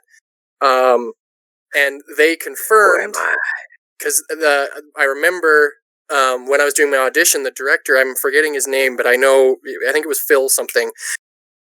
he told me in the booth, he asked me, am I familiar with the original Mass Effect trilogy? And I said, yes. And he said, okay, I want you to because obviously a lot of the aliens' lines are edited via computer-generated whatever to make them, just tweak them, sound more robotic or less whatever. Right. He said, try to speak the way you would if you were a Drell. And I was like, okay. And he liked my lines, and those are the lines that I think are missing, because when I spoke to Ocean and they contacted BioWare about why was this role not used, they confirmed that I was on one of the arcs in the DLC. No! So essentially, what Andromeda's concept was, very basically, and it was an excellent concept. Ship goes to other galaxy, completely other galaxy, and it's like a set of like 6 ships. One is just basically a giant Citadel ship, and then the other 5 or something like that are arcs, like Noah's Ark, that have each of the races on them. So the arc that you're on is the human arc. There's a Turian arc, an Asari arc, a Solarian arc, and then there's like the Quarian arc, which has a bunch of the other races and stuff like that. They're all going to Andromeda, and it takes like 600 years or something. Problem is, when you get there, literally your arc is the only arc in the game. Like, I never did fully finish the game. Is there any other arcs that show up at all? They're mentioned. I think they're always the mentioned, Turian one arrived, and I think the Asari one arrived. But the big problem that happens is, I can't remember if they were just on the main like ship, or if they were actually arcs. I can't remember. I think they were they were on the Nexus and not on the arcs itself. Yeah. But so the big issue that happens is throughout the story, it's like these missing arcs. You got to find them, but you never do it. Yeah, like think of like a story, like Banjo-Kazooie. You have. I'm listening. I'm very curious where this is. You're comparing Banjo-Kazooie to Mass Effect. I'm comparing a concept here. The witch's name is Gruntilda, right, or something like that. Yeah. So Gruntilda is talking to you throughout the entire game. She's building up that she's the bad guy, and then you get to the end of Banjo-Kazooie, and you're fighting something completely different. You never see Gruntilda. That's kind of what it felt like playing the game. Where you're like, they're clearly hinting at this the whole game, and then it never pays off because it was supposed to be DLC, which is fair. But because it got pulled, now the game like has a huge aspect of its plot that never got utilized. But that goes to the point of DLC. Your DLC should not be necessary to complete your game. True. It's DLC. And technically it wasn't necessary to complete the game, but the Mass Effect series has always been really big about like having really good DLC, and that is one thing I will give them. I don't like the concept of DLC, but their DLC has I'm fine with the concept of DLC if it adds to the story, not part of it. But that's the thing, is that what you described seems to be that you lose this story if you don't have that DLC. So what's the fucking point? True, and that's a fair point. I feel like it might have been their attempt to make it less of like a content island, where you do the content in that area and then you go back to the normal game and kind of roll it all into like one big plot pot. Yeah, like it can be like there's ways to do that, but when like the entirety of your story is hinting at these things that you should be doing, but then you like you said, it doesn't pay off because it has to be downloadable content. That to me is just, you're cheating. Yeah. And it's like, and that's EA fashion for sure. Well, they want to get more money out of you, so they're just like, oh well, if you want the rest of the story that you thought you already paid for, no, you got to pay for the second chapter of this, and thrilling honestly, saga, whatever. A big reason why it probably played out this way is more to do with developmental issues the studio was having, because the game had to be like rebuilt from the ground up 5 times. Yeah, and it took like a month and a half for them to finally make the game. Right. Or a year and a half for them to finally make the game that we got. Yeah. I mean, you know what? You look at it; it kind of looks like it was a month and a half. Let's not lie here. But yeah, so basically, like, they were trying to do a bunch of interesting things with Andromeda that were kind of analogous to the very first game. Yeah. Why I ended up drawing this comparison, because it went back to being open world again, where you're exploring areas. The open world areas were beautiful in Andromeda. So honestly, yeah, like the game, what I've seen of it, it looks good. But it lacked content in there. But the thing is, like, the very first game kind of had that issue too, but it didn't detract from the gameplay experience, because the gameplay wasn't doing content in the big open areas. It was just part of exploring. So if you could take that game and make it visually like Andromeda, minus the facial expressions and animations, it would actually be like, it would be quite incredible, because there's so many memorable planets from the first game, and they're literally a flat fucking pane with a filter on the screen. And it's like, wow, this place was super memorable, and it was visually boring. Yeah. But if they had it updated, oh my god, it'd be fucking incredible. My eyes would melt. My eyes would melt. If I put that disc in my PC, it would be like opening the Ark at the end of Indiana Jones. So yeah, that's kind of like why I've always had this feeling, is because I saw what Andromeda could have been, and kind of draw connections to it in the very first game in the series, and they both kind of tried to do the same thing, but one did it right, and is graphically like, eh. The other one is graphically nice, but that's all it has. Everything else is eh. Yeah, exactly. Okay. Cool. Cool.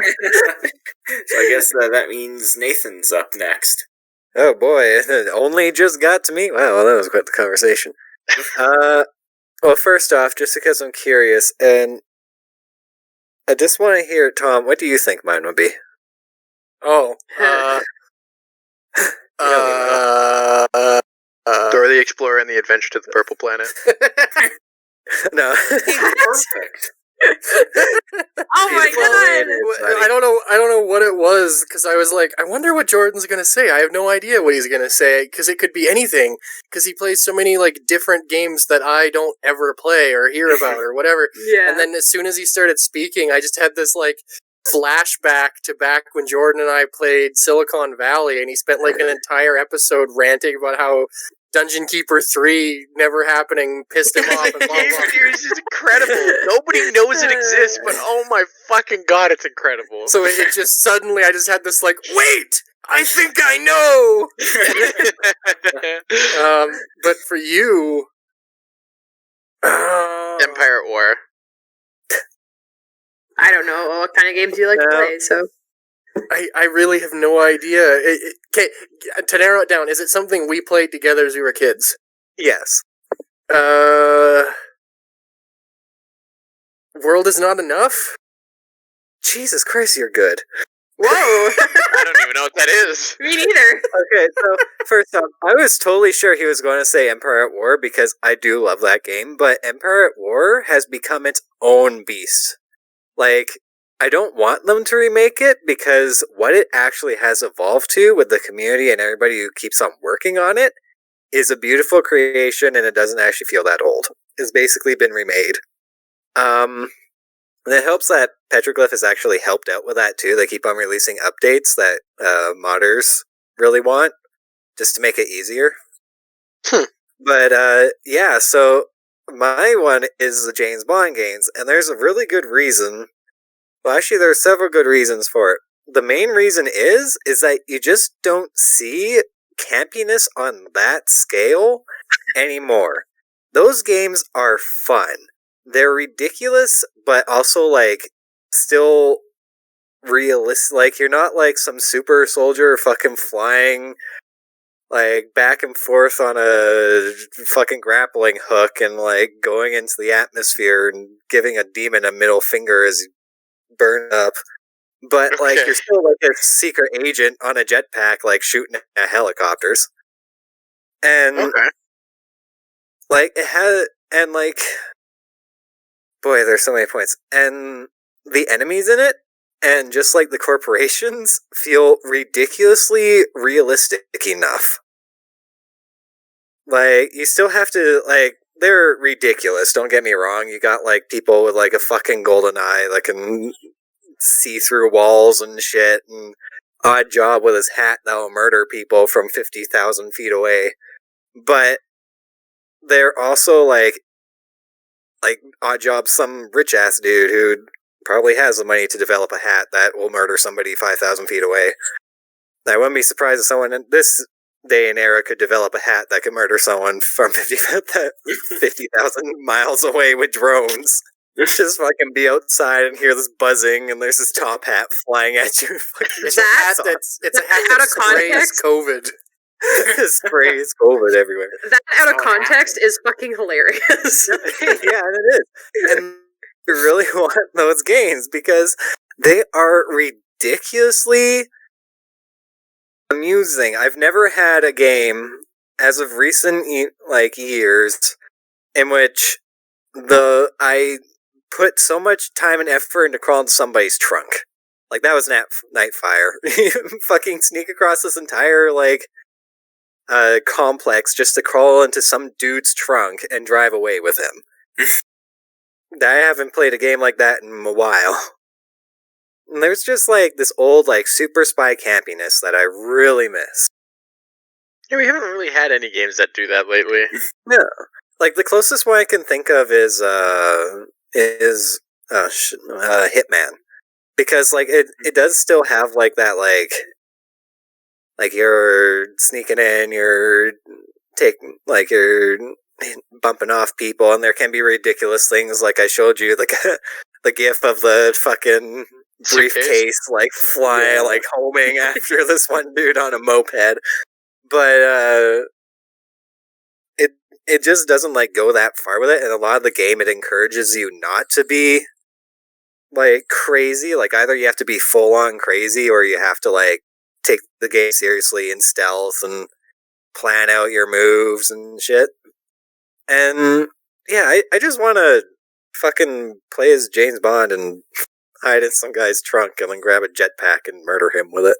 Yeah, it's really refreshing when games they know that they don't they're not serious and they don't take themselves too seriously, and then you get kind of this campy nature out of it. You get this campy nature, but it still feels like something that if the world decided to be ridiculous, this would totally happen.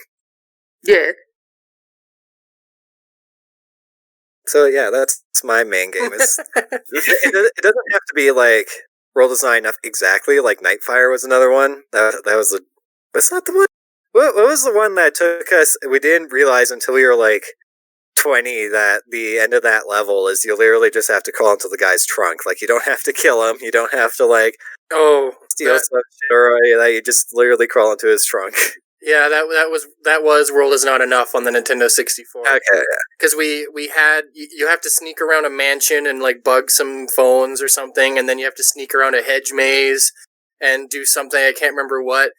But then right at the end of the mission, the main villain of this little arc, you have to listen to him on the phone.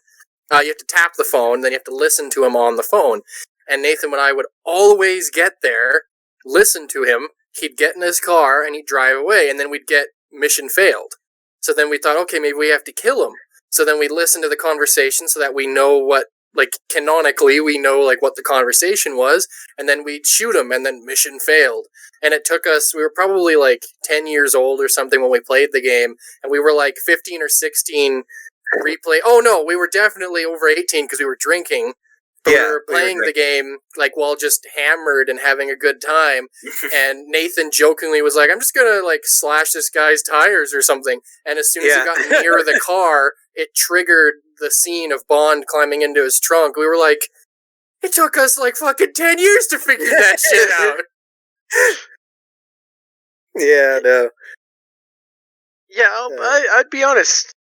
Looking at things like Hitman and stuff, they definitely have a very serious vibe, and while the James Bond games aren't necessarily out there to be silly, just the nature of it is a lot more whimsical. Yeah. And yeah, we really don't have anything like that. Between ridiculousness and seriousness. Mm-hmm. So, because Nathan, it take itself too seriously. Nathan, are you actually aware of the announcement for IO Interactive? No.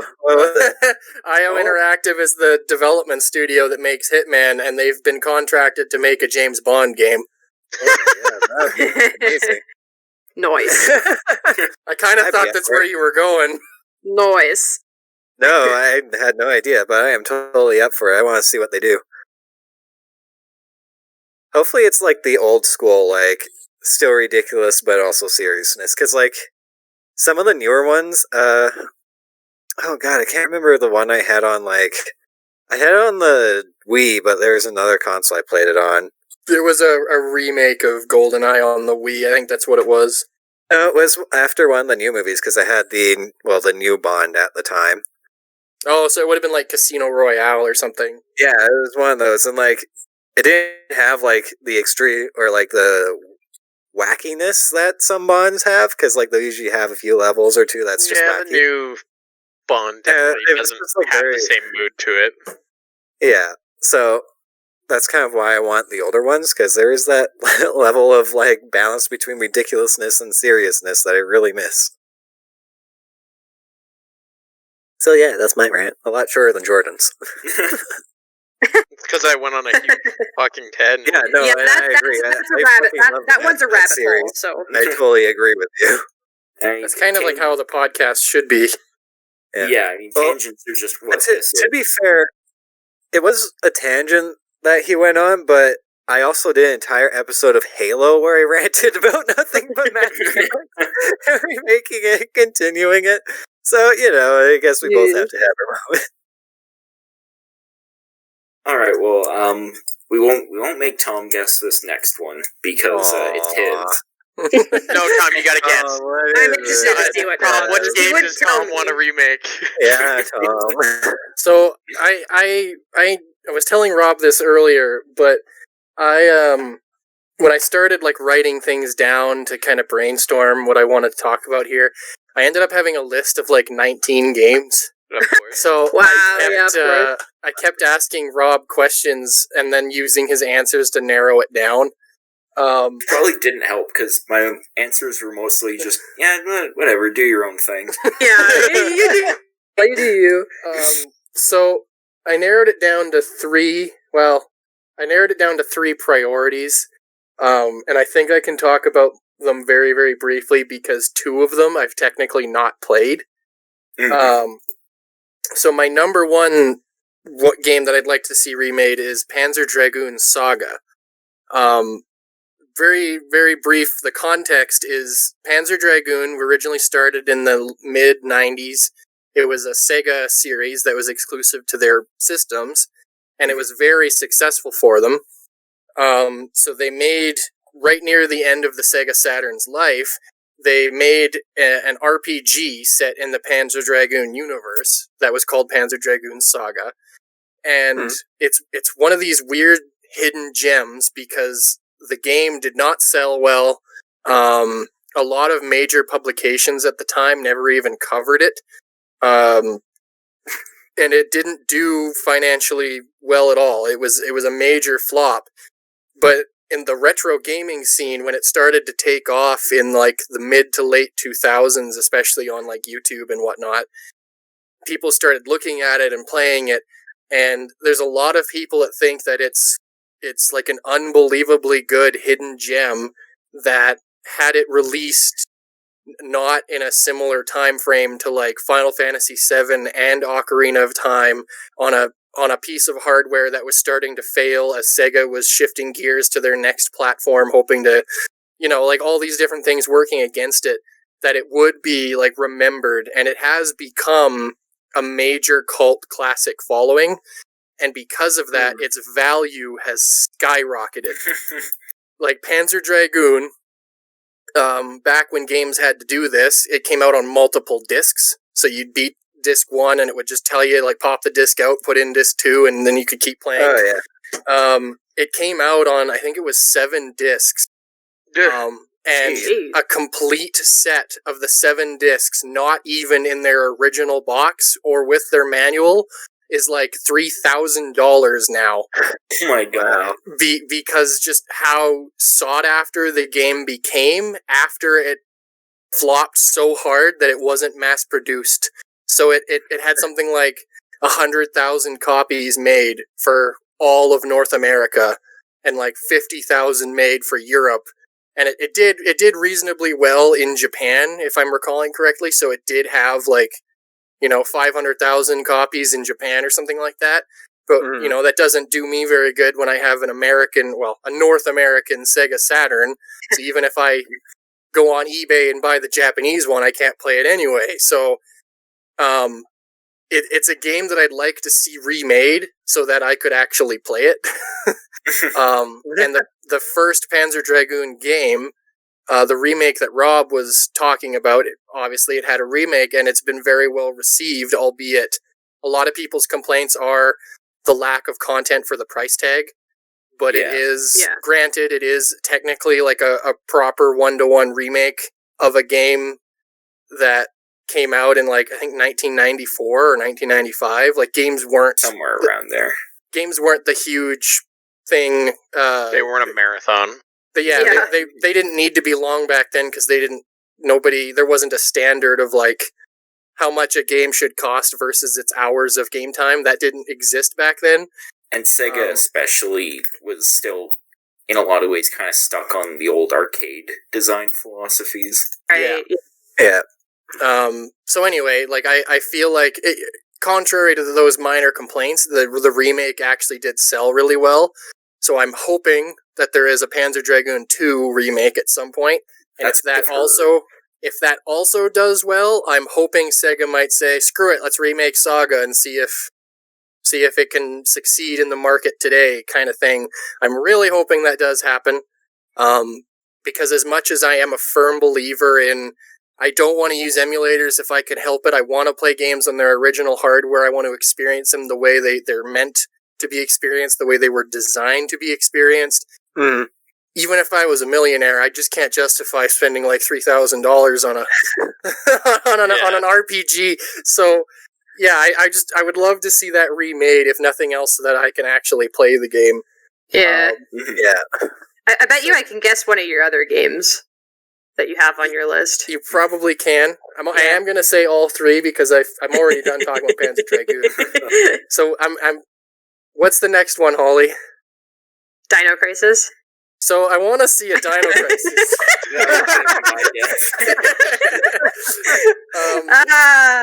So very briefly, for those that don't know, Capcom back in the day, when Resident Evil was in its peak, the same team that made Resident Evil wanted to make a survival horror game of something other than zombies.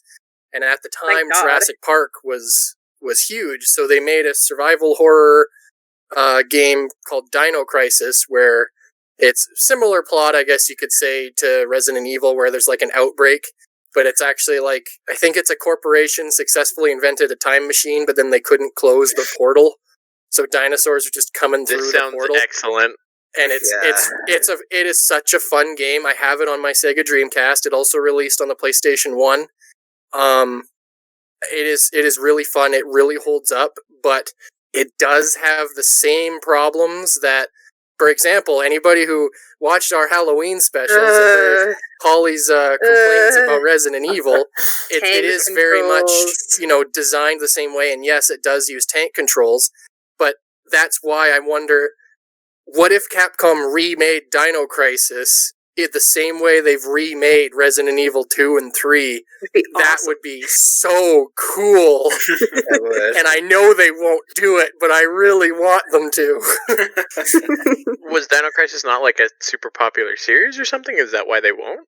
It was nowhere near as popular as Resident Evil. But did it sell well? It had 4 games, I think. It had Dino Crisis 1 and 2. That were on the PlayStation and Sega Dreamcast, and they sold well and were critically well received. Then Dino Crisis went to the original Xbox for the 3rd game, and it's apparently, I've seen footage, it is not a good game. Oh, I'm so interested in the campiness of it, because the plot of the 3rd game is it jumps forward like 200 years. So it's like science fiction, and you're on a space station, and the space station is full of dinosaurs. That's incredible. Space dinos! That are not just dinosaurs. So the company like recreated the time machine, brought some dinosaurs forth, and then we're like genetically modifying and augmenting them. So like when you're fighting a T-Rex, for example, it's not just a T-Rex, it's like a cyborg T-Rex. So you're actually having a dinosaur laser fight. Yes. Or laser fight. But I've seen the gameplay footage, and the gameplay just looks like they had no idea what they were trying to do here. Just like, well, to be fair, I don't think I've ever heard of you're gonna go fight dinosaurs in a space station game before, so I kind of don't blame them. But that was the third one, and I think between 2 and 3 there was a spin-off.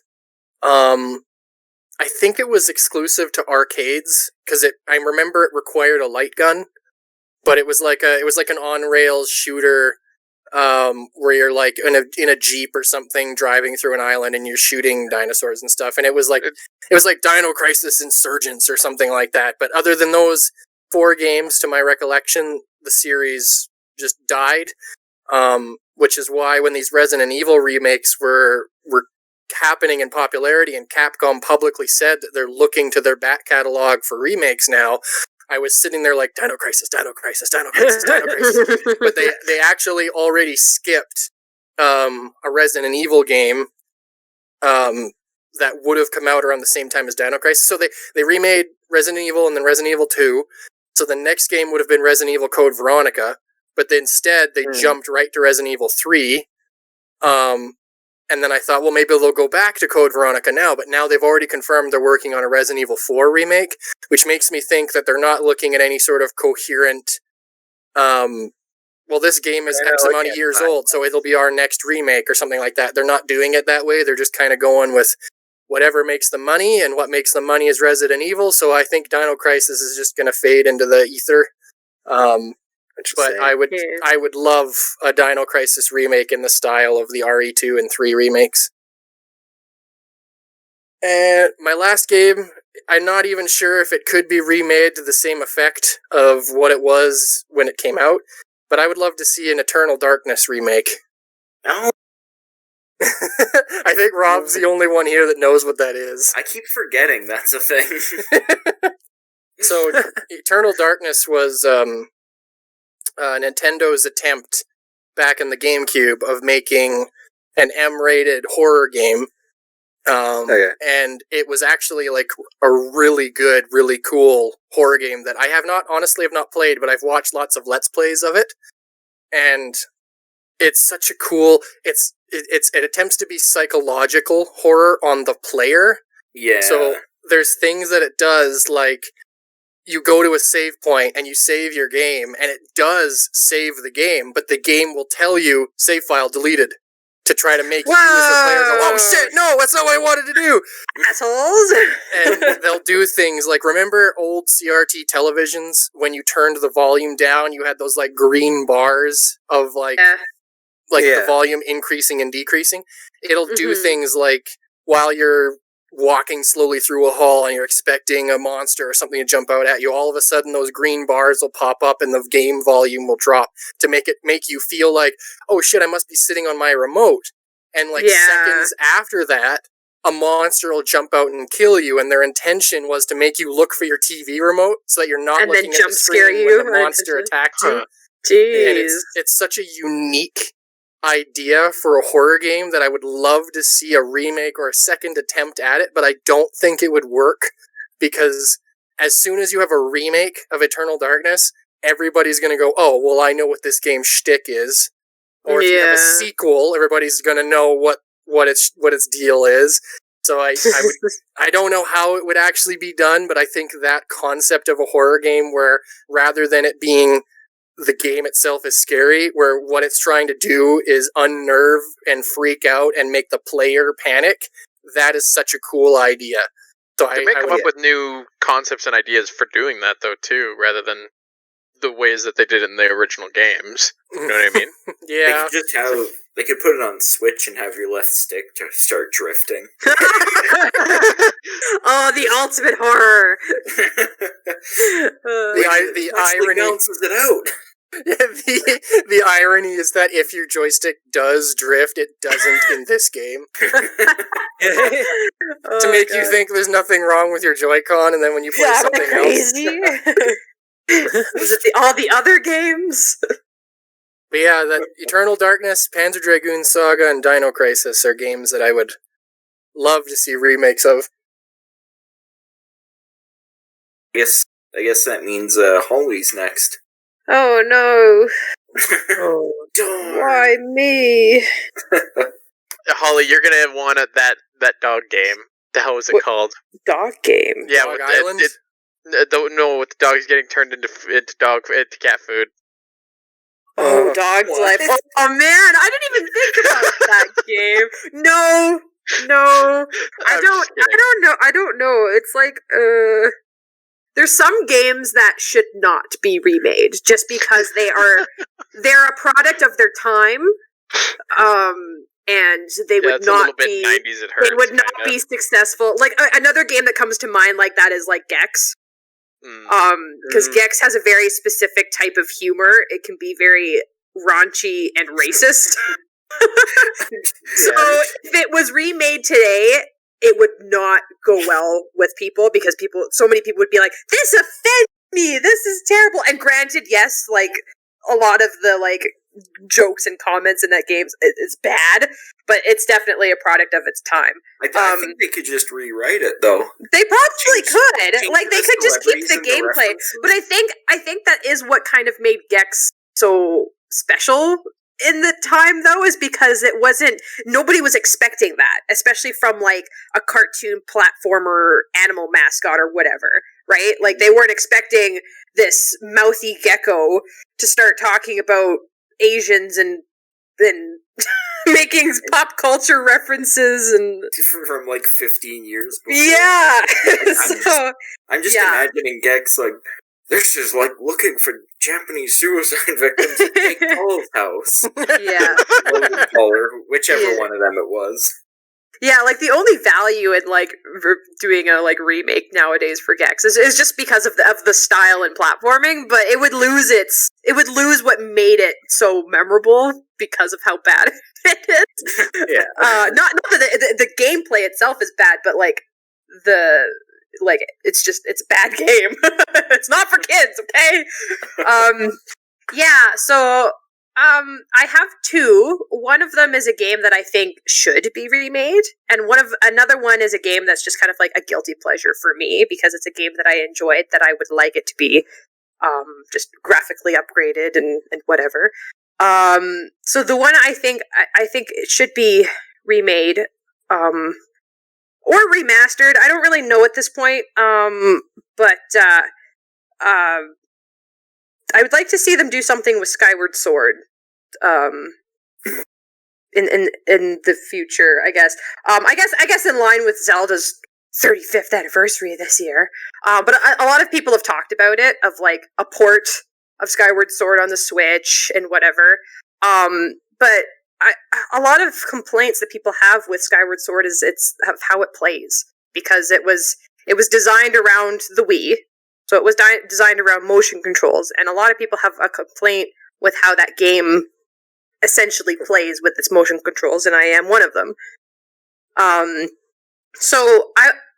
And Skyward Sword, especially within the Zelda series, is an important entry because it's basically the origin story of everything. It's the origin story of like the legend of Zelda and Link and Demise and all that kind of stuff. So it's very important and integral to like connecting a lot of the dots and a lot of the mysteries that are like in other entries in the game and stuff like that.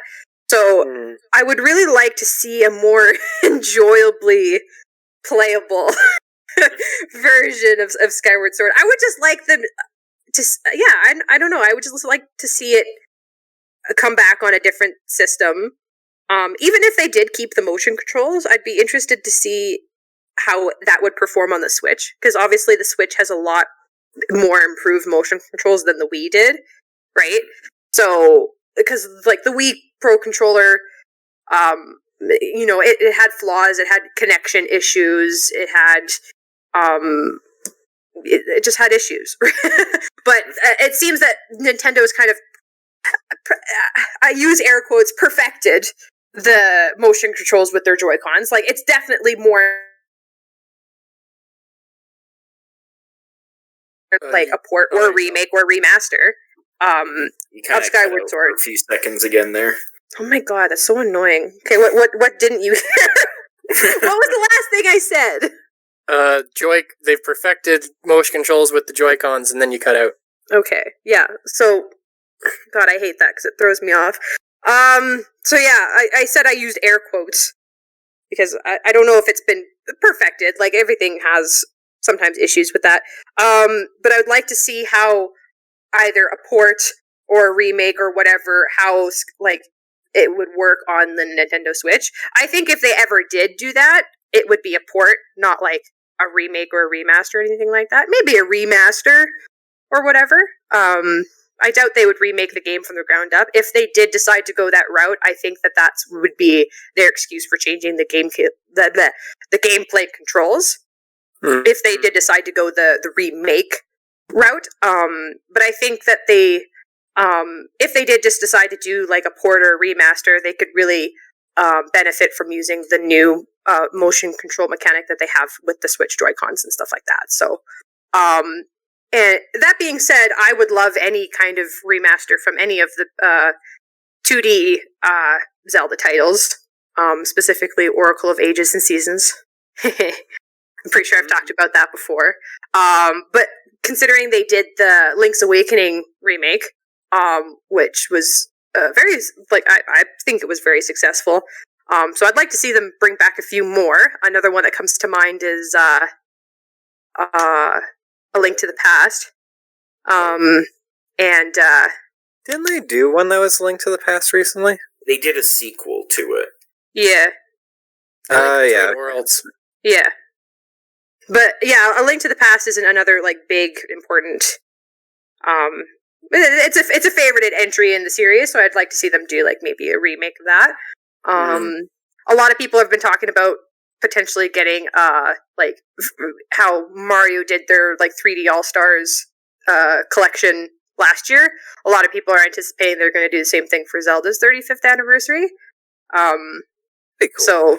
So like the potential of seeing like Skyward Sword isn't totally out of but what entries they would put in that collection is unknown because nobody even knows that it's going to be a thing or if it's a thing at all or whatever. So and then the other game that is just a guilty pleasure of mine that I would like to see a remake of is Threads of Fate from the PlayStation 1. It's a game that's from it's a nostalgia game for me. When I was younger, I talked about it on a previous podcast, like maybe a year or two ago. Yeah, we did a podcast when I played it. I think it was 2 years ago. Yeah, we intended it to be us designing our own game, and it was like Did I talk a 2 hour long podcast, and like an hour and 40 minutes of it was you talking about Threads of Fate. It was good. I liked it. Well, so yeah, like I did talk about it, so I'll keep this brief. I won't go to an hour and 40 minutes or whatever it was. But I had a demo disc back when those were a thing, and it had a bunch of games, including Tomb Raider, Crash Bandicoot, Parappa the Rappa, Bloody Roar, and Threads of Fate was one of them that was on it. And so I played it a lot when I had this demo disc. But I don't know why we never really sought it out to actually like play it. I don't really remember why. But I remember playing through this demo quite often, and then my sisters and I would talk about it every so few years, like in between or whatever. Like 5 years would go by, and we'd be like, "You remember that game? Oh, yeah, I remember that game." Another 5 years, "Oh yeah, you remember that game? Oh yeah, I remember that game." And I never really sought it out, and then I didn't even remember its name. And then so my sister went digging one time, and I don't remember why, what cause she had for it. Maybe it was we had the conversation again, and then she was just like, you know what, fuck it, I'm going to try to find this game. And so she managed to find it and was able to find the title of it, which was called Threads of Fate. It was called Threads of Fate here in North America, I think, but its original, because it's a JRPG, and its original name was called Duprism. And so when she told me the name of the game, Tom had his emulator at the time. Well, he had just got one. And so he told me, oh yeah, you can get any like game that you can think of and I'll put it on here. And so I asked him to put that game on there because I'm like, this is like, I have huge nostalgia for a very small piece of this game. And I really want to know what it's all about. Like it just intrigued me. So we put it on the emulator and I played it. And I really enjoyed it. And it's kind of like, yeah, it's like a JRPG kind of platformer. Kind of, yeah. I guess that's really the gist of how to explain it. I won't go into detail with what the game's about, but yeah, it has like it's a PlayStation 1 game title. So it's the graphics aren't very great. It's still cute though, and I enjoyed playing it. I thought it was a lot of fun. It has 2 different playable characters so that you can experience the story from 2 different perspectives, which I thought was really interesting. And yeah, it's just a little piece from my nostalgic childhood that I would love to see what it would look like as like an upscaled, remastered game, to be totally honest. I know that like JRPGs are kind of like a niche like area, not a lot of people are into them. There's a very small amount of people that are. Well, I guess I wouldn't say small amount, but usually you have to kind of be into that shit to want to play it. But I would really like to see if like just this unknown like random JRPG had a remake. I think that I would really enjoy it is all I'm trying to say, but that's just like a guilty pleasure that if I was going to remake a game for my own personal amusement, it would probably be that one. So yeah. Alright, so I guess that just leaves me. I had a little trouble choosing a game, mostly because I had one all picked out that I thought was perfect when I first. I know what game it is. What's that? I know what game it is. Oh yeah, Dark Sector. I kind of thought of that one actually. Overlord. I mean, like Dark Sector would be a pretty decent game if it felt like better. Oh god, yeah. Yeah, like once the studio figured out how to make games. Yeah. But yeah, I had something when I first suggested the topic. I could not remember what it was. Then I thought Spore, and then like that'd be entertaining. Digging, and I realized that like everything I would change about the game is just in the game already, and I didn't realize it. Oh yeah.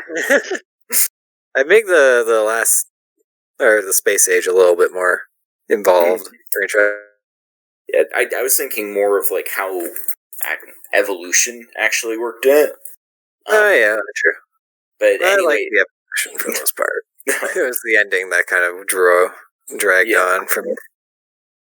But anyway, what I ended up going with was Metroid Prime Federation Force.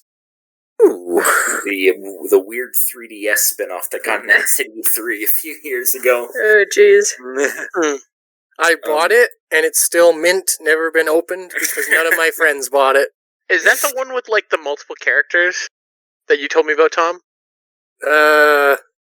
Maybe. It's not a true Metroid game. It's like where you're like like the co-op game where you're like a marine of sorts. Yeah. Oh, okay. Yeah. I know what you're talking about then. Yeah, it never really sort of got a fair shake because people, including me, saw the trailer and went, "This isn't a Metroid game. This sucks." False advertising. And I mean, it sounds like a pretty decent game on its own. There are some things that I would change to make it fit better in the series, though. I mean, first would be the art style. I would 100% change that. Mhm. There's no place for like weird chibi characters in the Metroid series. Yeah, it's a little out of left field. I won't lie. Yeah, and I think they kind of tried to excuse it by saying like, "Oh no, the main characters are just they're in mechs that look like that." But also, Samus shows up in the exact same style. Oh, Yeah, so that'd be the first thing to go. Weird. The other thing that I think would actually benefit a remake is presumably to be on the Switch, which actually has 2 analog sticks, so it works for first-person shooters a lot better than the 3DS does. Yeah. But yeah, mostly, I don't know. I try to make it feel more like a Metroid game instead of just sort of a standard co-op shooter. So I would have, I'd have more exploration. Actually, Tom and I discussed this a little bit when the trailer first came out. I would actually have segments where your team has to split up and, each do things that sort of exist in conjunction with the other's tasks. wait, So the game each doesn't already have that? I don't think so. I think That's it's mostly so disappointing, because that's almost what you'd expect for something like that. Exactly. Like it Yeah. looks like it's basically just. I mean, one of the things that's been praised for is sort of how diverse the missions are. Like, there's a lot of different things that you end up doing, but all of them, from what I can tell anyway, because I mean, again, this is a game I haven't played, but it looks like all of them you're just kind of in your team the whole time. That's a little disappointing. Yeah, like there isn't really anything that says Metroid about it.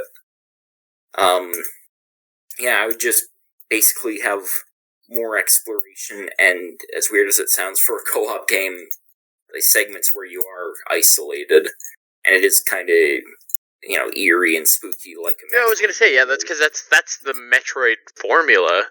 Is Exactly. that weird kind of like creepy loneliness? I've only played like 2 of the games, and that's always been a thing. Yeah, like that. Yeah. That's just sort of Metroid's calling card.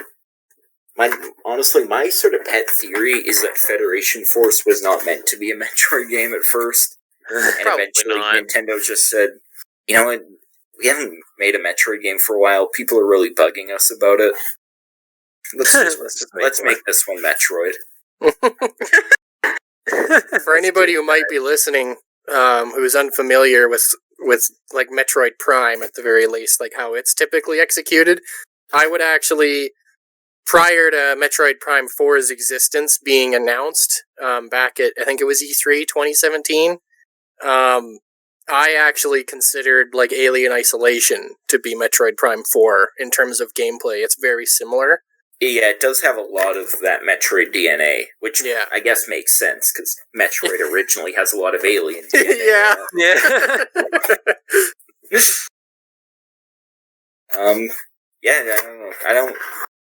I don't really have a whole lot of specific insights on it.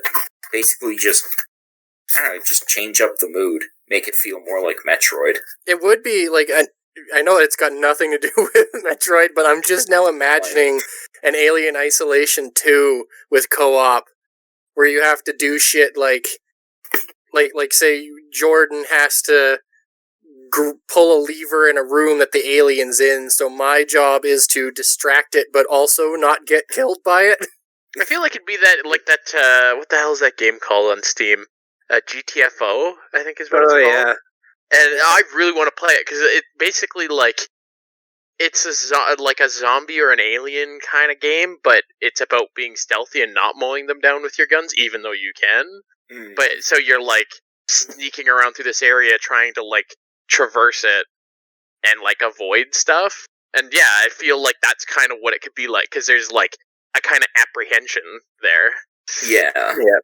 Well, like, even just, what Tom was saying about a possible Alien Isolation 2, like, that is kind of the mission structure I was thinking of, like, because, a lot of times in the Metroid games, you have to say, you'll go off to a completely different area of the map to do something that'll allow you to get past a blockage on the other side of the map. And you could do that, in co-op.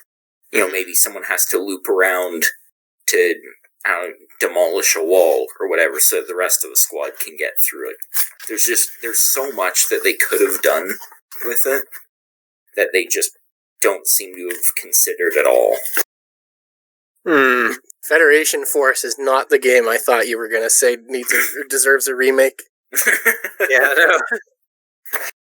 What was the game that you thought it was going to be? I thought it was going to be Baroque. Baroque had a remake, though. The remake is the one that I've played. Oh!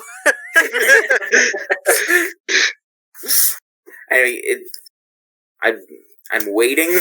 It's probably not going to happen, but I am waiting to see if they're going to release the port of the original on in North America, because it's come to the Switch in Japan.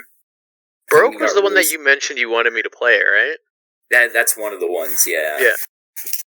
There was a hypothetical list going way back when you guys were still recording, the two of you, of like games. Well, after we do Overlord, Rob will pick a game, and then Jordan will pick a game, and then I kept listening to you guys and writing things down so you guys wouldn't forget. I mean, we started getting good about it again, and then the world decided to take a giant shit. Yeah.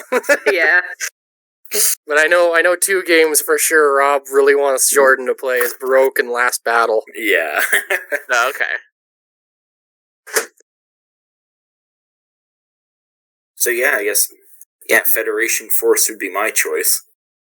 Huh.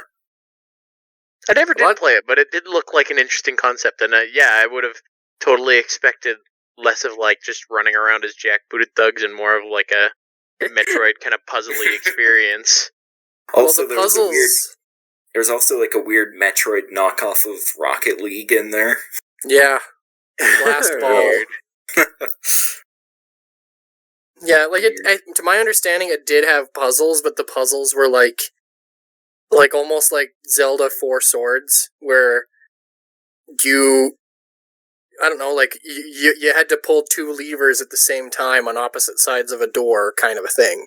Yeah, but the squad was never separated, and that's isolation is a part of how Metroid is structured. So I agree with Rob that it would have been really cool to see a cooperative Metroid game that like still kept you separated, but you still had to depend on each other.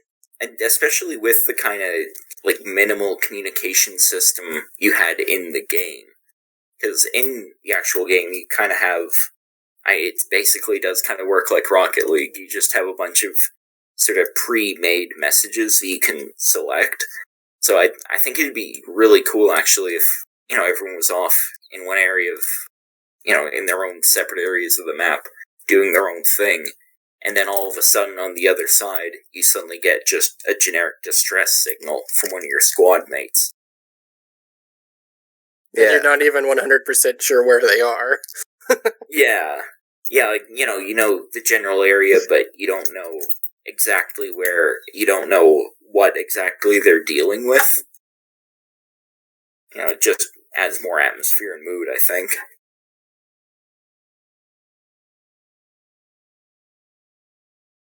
So yeah, I think we've, unless someone has something else to add, I think we've pretty much covered the topic for today. Yeah.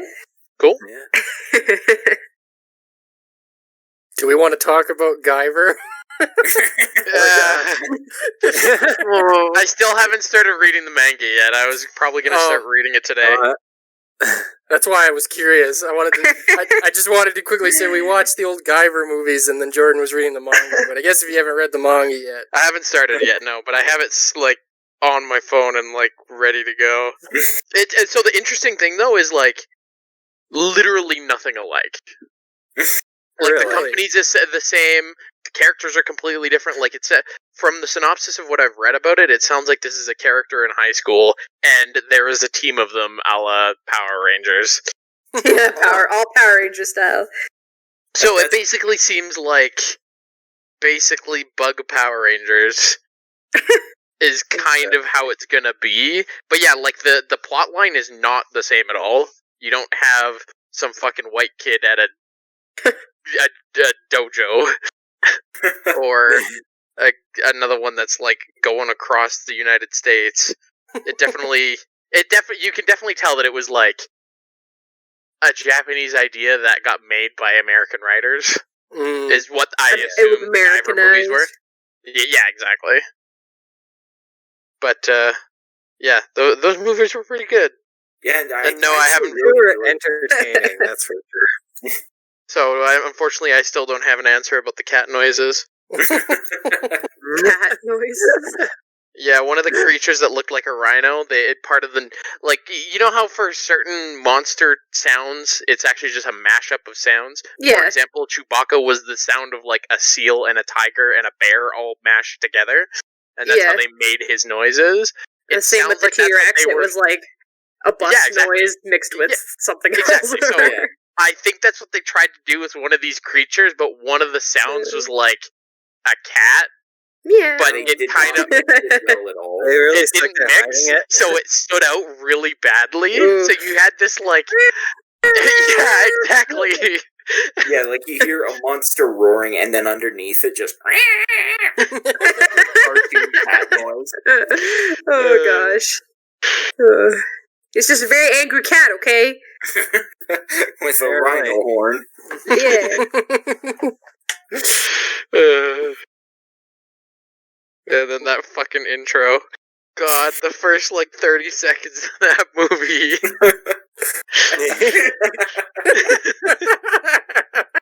The way the guy runs down the canal. He's twiddling! So yeah, if you're in control of one of these franchises, remake it. Maybe pay us some royalties for giving you all these cool ideas. And if you haven't seen The Guyver, go watch The Guyver. Go watch The Guyver. The second one is better than the first. Actually, I like the first one a lot better. Well, it seems like don't watch the first one thinking it's a serious movie. Oh, no, that's true. Not. Yeah. Like, the first one definitely didn't know what tone it wanted. Yeah. Actually, I felt like it struck a consistent tone a lot better than the second. Yeah, maybe. It felt like it was actually going for, the ridiculous, over-the-top stuff in line with the gore. Sometimes it was, weirdly serious, and it's like, okay, this is, See, I felt that was I felt like that was the issue with the second. It seemed like they were trying to go for something serious and darker, but then also it kind of looked like an old Power Rangers episode. That's true. I think it's just, the whole the concept as a whole, it's Power Rangers. And it's possible they were modeling the combat after Power Rangers because that was already kind of. But then they're also trying to make a fucking gory, scary story at the same time, and it's just strange. I also liked the effects a lot better in the first one. Yeah, you liked Mark Hamill's transformation. Oh my god, that was amazing! That was so cool. It was kind of disgusting, but yeah, it was cool. That was the point, though. And the second one, yeah, they're fucking bug Power Rangers. It's supposed to be gross. Well, in the second one, they were clearly using a lot more CGI. That's true, and it was really obvious when they did. I liked the practical effects in the first one. They reminded me a lot of The Thing, which is always good. Mm-hmm. Overall, yeah, I did like the first one a lot better, but they were both just so entertaining. Yeah. See, I think I like the second one better. Huh. We've got a turf war going on. Is that just because it was David Hayter? No, I think the plot was a lot more coherent. It was more coherent, I will admit. I think the first one was potentially more inspired because the other one kind of stuck on a suspense note the entire movie. Mm. And also wasn't directed by a man who called himself, what was it, Screaming Mad George or something? Oh, Yeah. Best name ever. Screaming Apparently Mad it was George. the cowboy from the Big Enough music video. I don't remember if it... I'm gonna look it up. The name was something like that. I think it was Mad Screaming George or something. Oh, no, it was Screaming Mad George, yeah. Screaming Mad George. And something Wang. They were Steve the Wang. entire Steve Wang. Scream at George were the entire production team, basically.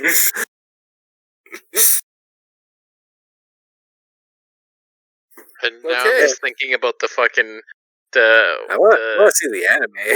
Was it Crips? Yeah, I think they were basically Crips because they had the yellow headband, right? Yeah, like the street gang. Yeah. I mean, I honestly could not tell you which color headband corresponds to which gang. I'm not that cool. But like, cool enough to identify gangs. That whole scene with them all like fucking fighting. Oh, that was so ridiculous. So funny. Okay, well, I guess that's it. I think we've pretty much said everything. Yeah. At this point, it's just talking about movies. At this point, we're just kind of chatting. Remake the Guyver movies, yeah. Yeah, but keep everything the same. We need to find out if there's a guy. That campy delight. We need to see if there's a Guyver video game. There's got to be one out there.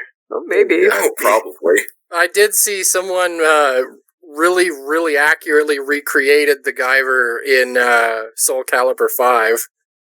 Really? Yeah. I'm interested now. So that was a Wildrose Arcade podcast. Thanks you all for listening. Yeah. Always fun. I guess this will go up after the channel has resumed uploading, so I don't have to advertise for it anymore.